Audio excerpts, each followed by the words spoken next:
നമുക്ക് ഒരുമിച്ച് പ്രാർത്ഥിക്കാം. തൃക്കാക്കരയിൽ നടക്കുന്ന ജൂൺ മാസം വരുന്ന ഈ റിസൾട്ടിൽ വലിയൊരു ജയം UDF കാൻഡിഡേറ്റിനുണ്ടാകാനും ഞങ്ങൾ ഒരുമിച്ച് പ്രാർത്ഥിക്കുന്നു. കർത്താവ്, ഞങ്ങൾ കേരളത്തിന്റെ പ്രതിപക്ഷ നേതാവിന് വേണ്ടി പ്രാർത്ഥിക്കുകയാണ്. കർത്താവിന്റെ ആത്മാവ് എന്റെ ഹൃദയത്തിൽ എനിക്ക് മനസ്സിലാകുന്നത് ഞാൻ പറയുന്നത്, ഈ ജയത്തോടെ, തൃക്കാക്കരയിലെ ഈ ജയത്തോടെ 2022 ജൂൺ 3 തീയതിയോടെ നിന്റെ പേര് കേരളത്തിന്റെ ഇലക്ഷന്റെ അവസാന വാക്കുകൾ ഒന്നാക്കി ദൈവം മാറ്റും. പരിശുദ്ധാത്മാവിനെ കാണിക്കുന്ന 4 വർഷം കഴിഞ്ഞ് മെയ് മാസം കേരളം ഞെട്ടുന്ന, അത്ഭുതപ്പെട്ടു പോകുന്ന, തകർന്ന പാർട്ടിയെ തിരിച്ചു പണിത് ഒരു UDF തരംഗം 100-ലധികം സീറ്റോടെ തിരിച്ചു കൊണ്ടുവരുവാൻ ദൈവത്തിന്റെ ആത്മാവ് നിന്റെ കൂടെ ഇരിക്കും. നിന്റെ കർത്താവ് സഹായിക്കും. ഏറ്റവും കൂടുതൽ മന്ത്രിമാർ തോറ്റുപോകുന്ന ഒരു ഇലക്ഷനായിരിക്കും നിന്റെ മുമ്പിൽ നീ നയിക്കുന്ന അടുത്ത ഇലക്ഷൻ. ദൈവത്തിന്റെ കരം നിനക്ക് അനുകൂലമായി ചലിക്കും. നിന്റെ ശബ്ദത്തിനെതിരെ 2 മതനേതാക്കന്മാർ എതിരായിട്ട് വരും. അതിനകത്ത് ഒരാൾ കൂടുതൽ പത്രക്കാരോട് നിനക്കെതിരെ സംസാരിച്ചുകൊണ്ടേയിരിക്കും. പക്ഷെ അവരെല്ലാം നിഷ്ഫലമാക്കിക്കൊണ്ട് 100-ലധികം സീറ്റോടെ നീയും നിന്റെ പാർട്ടിയും കേരളത്തിൽ അധികാരത്തിൽ വരുന്നതായിട്ട് പരിശുദ്ധാത്മാവ് എന്നെ കാണിക്കുകയാണ്. ദൈവത്തിന്റെ കരം നിനക്ക് അനുകൂലമായി ചലിക്കും. കർത്താവിന്റെ ആത്മാവിൽ ഞാൻ ഒരുമിച്ച് പ്രാർത്ഥിക്കുമ്പോൾ ഞങ്ങളുടെ മകന്റെ മേൽ ഒരു പ്രവാചക അഭിഷേകത്തെ ഇമ്പാക്ട് ചെയ്ത് പ്രാർത്ഥിക്കുവാണ്. നിന്റെ വായ ദൈവത്തിന്റെ വാ പോലെ, ഒരു പ്രവാചകന്റെ വാ പോലെ ദൈവമാക്കും കേരളത്തിന്റെ മേൽ. കർത്താവിനെ കാണിക്കുന്ന അടുത്ത ഇലക്ഷനുകളുമായി ബന്ധപ്പെട്ട് നീ എന്ത് പ്രഖ്യാപിക്കുന്നോ അത് തന്നെ കേരളത്തിൽ റിസൾട്ടായിട്ട് വരും. കേരളം അത്ഭുതത്തോടെ നോക്കി നിന്ന് പറയും, ഇവൻ ഒരു പ്രവാചകനാണോ എന്ന് ചോദിക്കുന്ന വിധത്തിൽ ഒരു വലിയ അനുഗ്രഹത്തിന്റെ സ്പർശനം, അനുഗ്രഹത്തിന്റെ കരം നിന്റെ മുകളിൽ ദൈവം നീട്ടുന്നതായി ഞാൻ കാണുകയാണ്.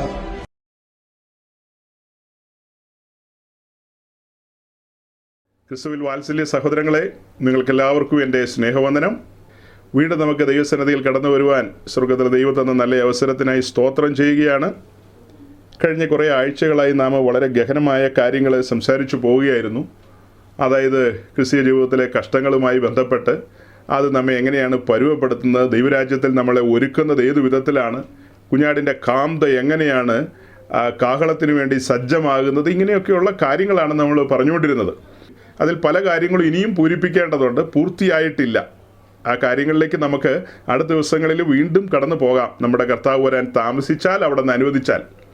അപ്പോൾ ഇന്ന് നമ്മൾ എന്താണ് പറയാൻ പോകുന്നതെന്ന് ചോദിച്ചാൽ, ഇന്ന് മറ്റൊരു വിഷയം, ഒരു സമകാലീന സംഭവത്തെ നമ്മൾ പുറത്തെടുത്തൊന്ന് സംസാരിക്കുകയാണ്. അതായത് നമ്മുടെ നാട്ടിൽ, കേരളത്തിൽ ഈ ഇലക്ഷനൊക്കെ ആയിരുന്നുള്ളത് നിങ്ങൾക്ക് അറിയാമല്ലോ. ആ ഇലക്ഷനൊക്കെ കഴിഞ്ഞു, അതിൻ്റെ റിസൾട്ട് വന്നതിന് ശേഷം ഒത്തിരി അവകാശവാദങ്ങളും ഒത്തിരി സംസാരങ്ങളും ഒത്തിരി കാര്യപരിപാടികളും ഒക്കെ ഇങ്ങനെ പുറത്തു വരുന്നൊരു കാലമാണ്. ഈ ഇലക്ഷനോടൊക്കെയുള്ള ബന്ധത്തിൽ സാധാരണഗതിയിലൊക്കെ ഒത്തിരി പ്രവചനങ്ങളൊക്കെ വരുമല്ലോ. അങ്ങനെ ഒരു പ്രവചനം വന്നു. ആ പ്രവചനം എന്ന് പറയുന്നത് പ്രസിദ്ധനായ മലയാളക്കരയിലെ ഒരു പ്രോഫറ്റിൽ നിന്ന് വന്നതാണ്.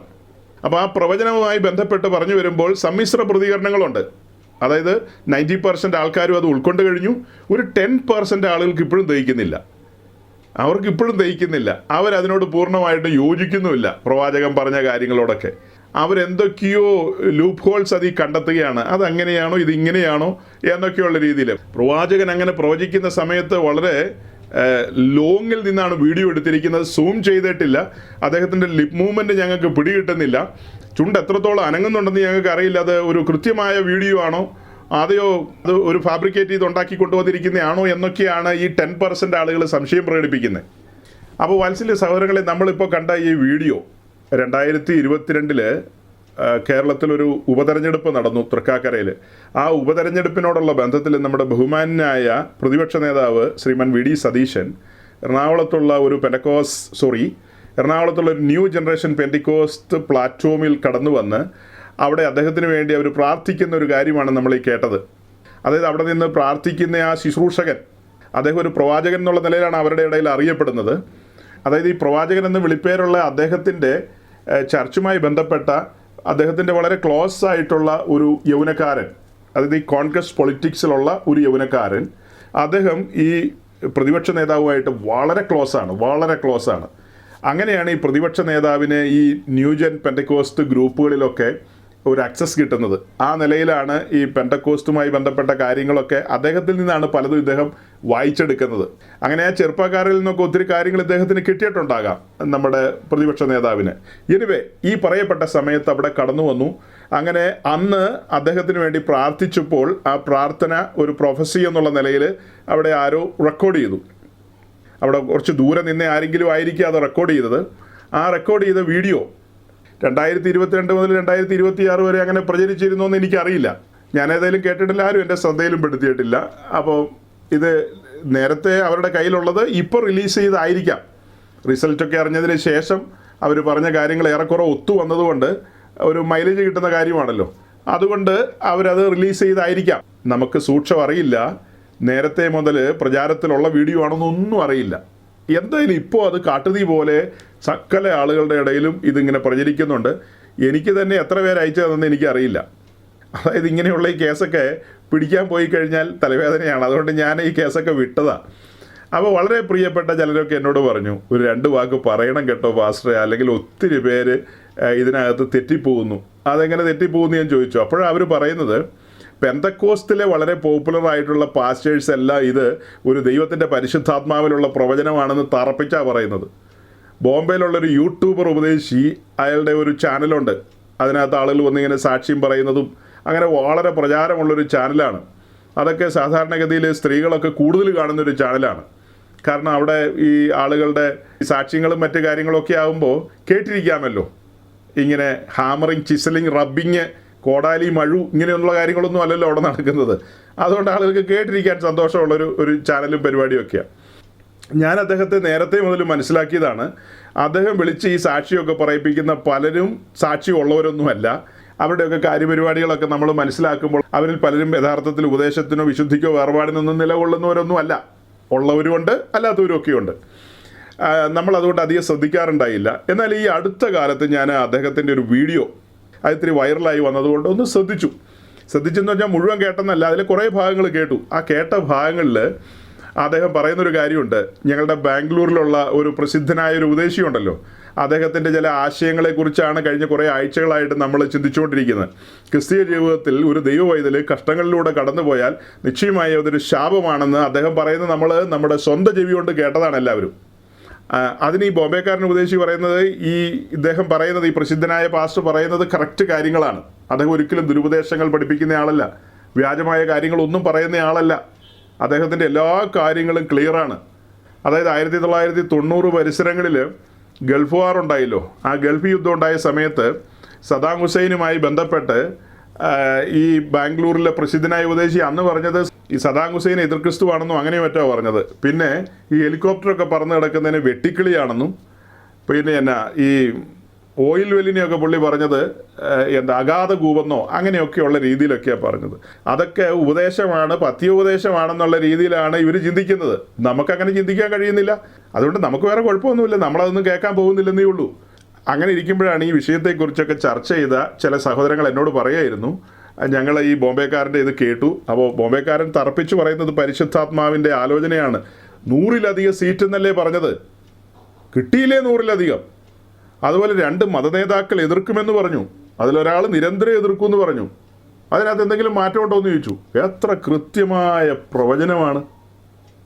അപ്പം ഞാൻ ഈ ആദ്യം പറഞ്ഞതുപോലെ ഇതൊന്നും ദഹിക്കാത്തൊരു 10% എവിടെയും കാണുമല്ലോ. അവരവിടെയൊക്കെ ചെന്നിട്ട് ഇങ്ങനെ ചോദ്യം ചെയ്യാൻ ആരംഭിച്ചു ബോംബെ യൂട്യൂബർ ഉപദേശിയെ. അപ്പോൾ അവർ പറയുന്നത് ഇതൊന്നും ദൈവാത്മാവിലല്ല ദുരാത്മാവിലാണെന്നോ വേറെ എന്തൊക്കെയോ അവർ പറയുന്നത്. ഞാനതിൻ്റെ സ്ക്രീൻഷോട്ടുകൾ കണ്ടായിരുന്നു. അതിന് ബോംബെ ഉപദേശി പറയുന്നത്, പെന്തക്കോസുകാരനാണ് കേട്ടോ, പുള്ളി പെന്തക്കോസുകാരനാണ്. പുള്ളി പറയുന്നത് ഇത് ദുരാത്മാവിലാണെങ്കിൽ ആ ദുരാത്മാവിനെ നിങ്ങളെല്ലാം കൂടി ധൈര്യം ഉണ്ടെങ്കിൽ ശാസിച്ച് പുറത്താക്കാനാണ് പറയുന്നത്. മേൽപ്പറയപ്പെട്ട പ്രവാചകൻ ദൈവാത്മാവിലല്ല ദുരാത്മാവിലാണെങ്കിൽ നിങ്ങളൊരു കാര്യം ചെയ്യുക, നിങ്ങൾ അദ്ദേഹത്തിൻ്റെ മേലുള്ള ആത്മാവിനെ ശാസിച്ച് പുറത്താക്ക്. അതാണ് ഈ ഉപദേശി പറയുന്നത്. ആ ഒരു പർട്ടിക്കുലർ കാര്യത്തിൻ്റെ നമ്മുടെ മറുപടി എന്ന് പറയുന്നത് ഇത്രയേ ഉള്ളൂ. അതായത് ഒരു വ്യക്തി ദുരാത്മാവിൽ ശുശ്രൂഷിക്കുകയോ പ്രവചിക്കുകയോ ഒക്കെ ചെയ്യണമെങ്കിൽ അയാളുടെ ഉള്ളിൽ ദുരാത്മാവ് വന്ന് കുടികൊള്ളുമൊന്നും വേണ്ട. ആ വ്യക്തിയുടെ സോളിനെ വെളിയിൽ നിന്നുകൊണ്ട് സൈറ്റാന് നിയന്ത്രിക്കാൻ കഴിയും. ഏതൊരു ശുശ്രൂഷകൻ്റെ ആകട്ടെ വിശ്വാസിയുടെ ആകട്ടെ അവരുടെ സോളിനെ, അവരുടെ പ്രാണനെ സാത്താന് സ്വാധീനിക്കാൻ കഴിയും. അവരുടെ പ്രാണൻ അഥവാ സോളെന്ന് പറഞ്ഞാൽ, അല്ലെ ദേഹി എന്ന് പറയുമ്പോൾ അതിനകത്താണ് മൈൻഡ്, വില്ല്, ഇമോഷനൊക്കെ അതിനകത്താണ്. നമ്മുടെ മനസ്സ്, ഇച്ഛാശക്തി, അതുപോലെ വികാരങ്ങളെല്ലാം ഉൾക്കൊള്ളുന്ന ആ ഒരു കാര്യത്തെയാണ് സോളെന്ന് വിളിക്കുന്നത്. സോളെന്ന് പറയുന്നതാണ് നമ്മൾ അഥവാ പേഴ്സൺ അഥവാ വ്യക്തി. അപ്പോൾ വെളിയിൽ നിന്നുകൊണ്ട് സൈറ്റാൻ എന്നെ കൺട്രോൾ ചെയ്യാൻ കഴിയും, നിശ്ചയമായും കൺട്രോൾ ചെയ്യാൻ കഴിയും. എൻ്റെ ചിന്താമണ്ഡലത്തിലേക്ക് അവൻ്റെ ചിന്തകൾ ഇട്ടുതരും. മനസ്സിലാക്കണം, എൻ്റെ ചിന്താമണ്ഡലത്തെ അവന് നിയന്ത്രിക്കാൻ കഴിയും. എൻ്റെ ഉള്ളിൽ അവൻ്റെ ആശയങ്ങളെ നിക്ഷേപിക്കാനായിട്ട് കഴിയും. അതിന് ഞാൻ പൊസസ്ഡ് ആകേണ്ട ആവശ്യമൊന്നുമില്ല. മനസ്സിലാക്കണം, അതിന് ഞാൻ പൊസസ്ഡ് ആകേണ്ട ആവശ്യമൊന്നുമില്ല. പൈശാചിക ശക്തികൾ എൻ്റെ ഉള്ളിൽ വന്ന് കുടിയിരിക്കുകയൊന്നും വേണ്ട. അല്ലാതെ തന്നെ എന്നെ കൺട്രോൾ ചെയ്യാം. അതിൻ്റെ വിവിധ വശങ്ങളുണ്ട്. അതെല്ലാം വിശദീകരിക്കാനായിട്ട് ഞാൻ സമയമെടുക്കുന്നില്ല. അതെല്ലാം വിശദീകരിക്കാനായിട്ട് ഞാൻ സമയമെടുക്കുന്നില്ല. അപ്പോൾ അങ്ങനത്തെ ചോദ്യം ചോദിച്ച സഹോദരങ്ങളോട് ഇദ്ദേഹം പറഞ്ഞ ആ ആൻസർ ഉണ്ടല്ലോ, ശാസിച്ച് പുറത്താക്കാൻ പറഞ്ഞാൽ അടുത്തടുത്ത കാര്യങ്ങൾ രംഗത്ത് വരിക. അതായത് ഏതെങ്കിലും ഒരു കള്ളപ്രവാചകനാകട്ടെ, ഒരു വ്യാജനാകട്ടെ, കള്ളയപ്പോസ്തലനാകട്ടെ, ആ വ്യക്തിയിൽ ഭോഷ്കിൻ്റെ ആത്മാവിനെ സ്വർഗം അനുവദിച്ചിരിക്കുകയാണെങ്കിൽ നമ്മൾ ഓടിച്ചെന്ന് ശാസിച്ചാൽ പുറത്താകുമോ? നമ്മൾ ഓടിച്ചെന്നങ്ങ് ശാസിച്ചു കഴിഞ്ഞാൽ ഉടനെ ആ ആത്മാവിൽ നിന്ന് ഇദ്ദേഹത്തിന് റിലീസ് കിട്ടണമെന്നൊന്നുമില്ല. ദൈവം എങ്ങനെയൊക്കെയാണോ കാര്യപരിപാടികൾ ചെയ്യുന്നത് അതിനനുസരിച്ചായിരിക്കും കാര്യങ്ങൾ പോകുന്നത്. അപ്പോൾ അതിലേക്ക് കാര്യങ്ങൾ പറഞ്ഞു വരാം സഹോദരങ്ങളെ. എന്തായാലും മലയാളക്കരയിലുള്ള മലയാളികളായ പെന്തക്കോസ്തുകാരും അല്ലാത്ത ആൾക്കാരും ഒക്കെ ഈ പ്രവചനത്തിൽ വീണുപോയി. അവരിത് പരിശുദ്ധാത്മാവിൻ്റെ ആലോചനയാണെന്നുള്ള നിലയിൽ തന്നെയാണ് ചിന്തിക്കുന്നത്. അതിൻ്റെ കാരണമാണ് 100-ലധികം സീറ്റ് കിട്ടുമെന്ന് പറഞ്ഞത്. അവിടെ എൻ്റെ കൗണ്ടർ എന്താണെന്നറിയാവോ? ദൈവത്തിൻ്റെ പരിശുദ്ധാത്മാവിലാണെങ്കിൽ ഒരിക്കലും അങ്ങനത്തെ സെൻറ്റൻസ് വരില്ല. 100-ലധികം സീറ്റ് എന്ന് പറയില്ല. പരിശുദ്ധാത്മാവിലാണെങ്കിൽ പിന്നെ എങ്ങനെ പറയും? 102 സീറ്റ് എന്നേ പറയുള്ളൂ. ഇപ്പോൾ സംഭവിച്ചത് എത്രയാ? 102. കൊട്ടക്കമ്മതി പറയില്ലെന്ന്. പൊട്ടക്കണ്ണം മാത്തലെറിയാന്ന് പറഞ്ഞു കേട്ടിട്ടില്ലേ? 100-ലധികം അല്ലെങ്കിൽ 25,000-ന് മുകളിൽ അല്ലെ 30,000-ന് താഴെ അങ്ങനെയൊന്നും അല്ലെന്നേ. അങ്ങനെയൊന്നുമല്ല. 108-എങ്കിൽ 108, 102-എങ്കിൽ 102, 98-എങ്കിൽ 98, അങ്ങനെ തന്നെയാണ് പറയുള്ളൂ. അദ്ദേഹം അതിനകത്തൊക്കെ പറയുന്ന ദൈവത്തിൻ്റെ ആത്മാവ് പറഞ്ഞു, പരിശുദ്ധാത്മാവ് പറഞ്ഞു എന്നാണ് പറയുന്നത്. ഈ പ്രവചനം പറയുന്ന ഒരു പശ്ചാത്തലമുണ്ട്. ആ പശ്ചാത്തലത്തിലേക്ക് ഞാൻ നിങ്ങളുടെ ശ്രദ്ധയെ കൊണ്ടുവരികയാണ്. അതായത് മലയാളക്കരയിലെ പൊളിറ്റിക്സുമായി ബന്ധപ്പെട്ട് നമ്മൾ പഠിക്കേണ്ട ഒരു കാര്യമാണ്. മലയാളക്കരയിലെ പൊളിറ്റിക്സുമായി ബന്ധപ്പെട്ട് നമ്മൾ പഠിക്കുമ്പോൾ അവിടെ തുടർഭരണങ്ങൾ ലഭിക്കാറില്ല. അതായത് ഈ തവണ ഭരിക്കുന്നവർക്ക് അടുത്ത തവണ ഭരിക്കാൻ അവസരം കിട്ടാറില്ല നോർമലി. എന്നാൽ 2021 ഇലക്ഷനിൽ സംഭവിച്ച വ്യത്യസ്തമായൊരു കാര്യം എന്തെന്ന് ചോദിച്ചാൽ, ആ സമയത്ത് കൊറോണയിൽ നിന്ന് പതിയെ പുറത്തേക്ക് വരുന്നൊരു സമയമാണ്. രണ്ടാമത്തെ പ്രധാനപ്പെട്ട കാര്യം എന്ന് പറയുന്നത്, അതായത് 2018 പ്രസിദ്ധമായ വെള്ളപ്പൊക്കം ഓർക്കുന്നില്ലേ? ആ വെള്ളപ്പൊക്കത്തോടുള്ള ബന്ധത്തിൽ അനുഭവിച്ച കെടുതികൾ, അപ്പോൾ ഗവൺമെൻറ് മിഷനറികൾ അവിടെ പ്രവർത്തിച്ച പ്രവർത്തനങ്ങൾ, അത് തന്നെയല്ല ആ സമയത്ത് നമ്മുടെ സഖാവ് പിണറായി വിജയൻ്റെ 1ാം ഗവൺമെൻറ് ആണല്ലോ. ആ 1ാം ഗവൺമെൻറ്റിൽ ശക്തരായ പ്രതിപാദനരായ മന്ത്രിമാരാണ് ഭരിച്ചുകൊണ്ടിരിക്കുന്നത്. അതുപോലെ ഗവൺമെൻറ് മിഷനറി എണ്ണയിട്ട യന്ത്രം പോലെയാണ് കാര്യങ്ങളെ കൈകാര്യം ചെയ്തത്. കോവിഡ് കൈകാര്യം ചെയ്തത്, അതുപോലെയുള്ള വേറെ ചില കാര്യങ്ങൾ കൈകാര്യം ചെയ്തത്, ഈ പറയപ്പെട്ട പ്രളയം കൈകാര്യം ചെയ്തത്. അതേസമയം 2021 ഇലക്ഷൻ്റെ തൊട്ട് മുമ്പ് ആളുകൾക്കൊരു കൈമടക്കുന്ന നിലയിൽ ഒരു കിറ്റ് കൊടുത്തു. ഒരു കിറ്റ്, അതിലൊക്കെ ജനം ആകർഷകരായി. മൊത്തത്തിൽ പറഞ്ഞു കഴിഞ്ഞാൽ ആളുകൾ വീണ്ടും ഒന്നോടെ അങ്ങ് കുത്തി. ചരിത്രത്തിൽ ആദ്യമായിട്ട് അങ്ങനെ ഒരു കാര്യത്തിലേക്ക് ആളുകൾ കടന്നു. അപ്പം അങ്ങനെ 2ാം പിണറായി ഗവൺമെൻറ് 2021 ആരംഭിക്കുകയാണല്ലോ. ആ ആരംഭിക്കുന്ന സമയത്ത് തന്നെ ശ്രദ്ധിച്ചാലേ മനസ്സിലാകുകയുള്ളൂ കേട്ടോ, ശ്രദ്ധിച്ചാലേ പിടികിട്ടുകയുള്ളൂ. 2021 2ാം പിണറായി ഗവൺമെൻറ് ആരംഭിച്ച സമയത്ത് തന്നെ അതിനകത്ത് കല്ലുകടികളുണ്ടായി. അതായത് 1ാം പിണറായി ഗവൺമെൻറ്റിലുള്ള പ്രതിപാദനരായ മന്ത്രിമാർക്കും MLA-മാർക്കും പലർക്കും സീറ്റ് കിട്ടിയില്ല മത്സരിക്കാൻ. ഇനി ചില പ്രസിദ്ധരായവർക്കൊക്കെ സീറ്റ് കിട്ടിയെങ്കിലും അവരിൽ ആരും മന്ത്രിസഭയിലേക്ക് വന്നില്ല. അതായത് തികച്ചും പുതുമുഖങ്ങളെ വെച്ചുകൊണ്ടാണ് 2ാം പിണറായി ഗവൺമെൻറ് രംഗത്ത് വന്നത്. അപ്പോൾ അവിടെയൊക്കെ ചില കണക്ഷൻസും മുഖ്യമന്ത്രിയുടെ റിലേഷനും മരുമകനും അതും ഇതും ഒക്കെ പറഞ്ഞ് ഒത്തിരി നൂലാമാലകൾ അവിടെ ഉത്ഭവിക്കാൻ ആരംഭിച്ചു. എന്തായാലും അസംതൃപ്തരൊരു സൈഡിലുണ്ട്. പതിയെ പതിയെ ഇങ്ങനെയൊക്കെയുള്ള കാര്യങ്ങൾ ഇങ്ങനെ മൂർച്ഛിച്ചൊക്കെ വന്നിട്ടുണ്ട്. പയ്യെ പയ്യെ ഓരോരോ കാര്യങ്ങൾ ഇങ്ങനെ മൂർച്ഛിച്ചു വന്നു. അതിനിടയിൽ ഓരോരോ കാര്യങ്ങൾ ഇങ്ങനെ രംഗത്ത് വന്നു. അതായത് പൊളിറ്റിക്കലി ഉള്ള പല കാര്യങ്ങളും രംഗത്ത് വന്നു. ഈ പറയുന്ന തൃക്കാക്കര ഉപതെരഞ്ഞെടുപ്പിന് തൊട്ട് മുമ്പുള്ള ആ പീരീഡിൽ പല കാര്യങ്ങളും പുറത്തേക്ക് വന്നു. അതായത് പൊളിറ്റിക്കലി ആയിട്ടുള്ള പല കാര്യങ്ങളാണ്. അത് പ്രതിപക്ഷം ആരോപണ ശരങ്ങളാൽ ഇവരെ വീർപ്പ് മുട്ടിച്ചുകൊണ്ടിരുന്ന ഒരു സമയം. അതായത് ഞാൻ പറഞ്ഞു വരുന്നത്, നമ്മൾ കേട്ട ആ പ്രവചന സ്വരത്തിൻ്റെ ഉടമയായ പ്രവാചകൻ എന്ന് പറയുന്ന യൗവനക്കാരൻ, അദ്ദേഹം പൊട്ടനൊന്നും അല്ല കേട്ടോ, നല്ല മിടുക്കനാണ്, നല്ല കഴിവുള്ള ആളായിട്ടാണ് എനിക്ക് മനസ്സിലായിട്ടുള്ളത്. അദ്ദേഹവും കാര്യങ്ങളെയൊക്കെ പഠിച്ച് മനസ്സിലാക്കി തന്നെയാണ് കൈകാര്യം ചെയ്യുന്നത്. മലയാളക്കരയിൽ ജനിച്ചു വളർന്ന ഒരാളല്ലേ, കേരളത്തിലെ സിസ്റ്റവും രീതിയും ഒക്കെ അദ്ദേഹം ഒബ്സർവ് ചെയ്യുന്നുണ്ട്, നമ്മൾ ഈ ചിന്തിക്കുന്ന പോലെ തന്നെ. അതായത് അദ്ദേഹത്തിന് അറിയാവുന്നൊരു കാര്യമുണ്ട്, ഈ തവണ നടക്കുന്ന ബൈ ഇലക്ഷൻ പി.ടി. തോമസ് എന്ന് പറയുന്ന ഏറ്റവും ജനകീയനായ ഒരു പൊളിറ്റീഷ്യൻ, അദ്ദേഹത്തിൻ്റെ മരണസമയത്ത് മലയാളക്കരയിൽ രാഷ്ട്രീയക്കാരുടെ ഫ്യൂണറലുമായി ബന്ധപ്പെട്ട് നമ്മൾ ചിന്തിക്കുമ്പോൾ ഉമ്മൻചാണ്ടിയുടെ ഫ്യൂണറലും വി.എസ്. അച്യുതാനന്ദൻ്റെയാണ് വലിയ സംഭവങ്ങൾ. അത് കഴിഞ്ഞാൽ പിന്നെ പറയാനുള്ളതാണ് പി.ടി. തോമസിൻ്റെ. ജനഹൃദയങ്ങളിൽ വളരെ ആദരവുള്ളൊരു മനുഷ്യനാണ്.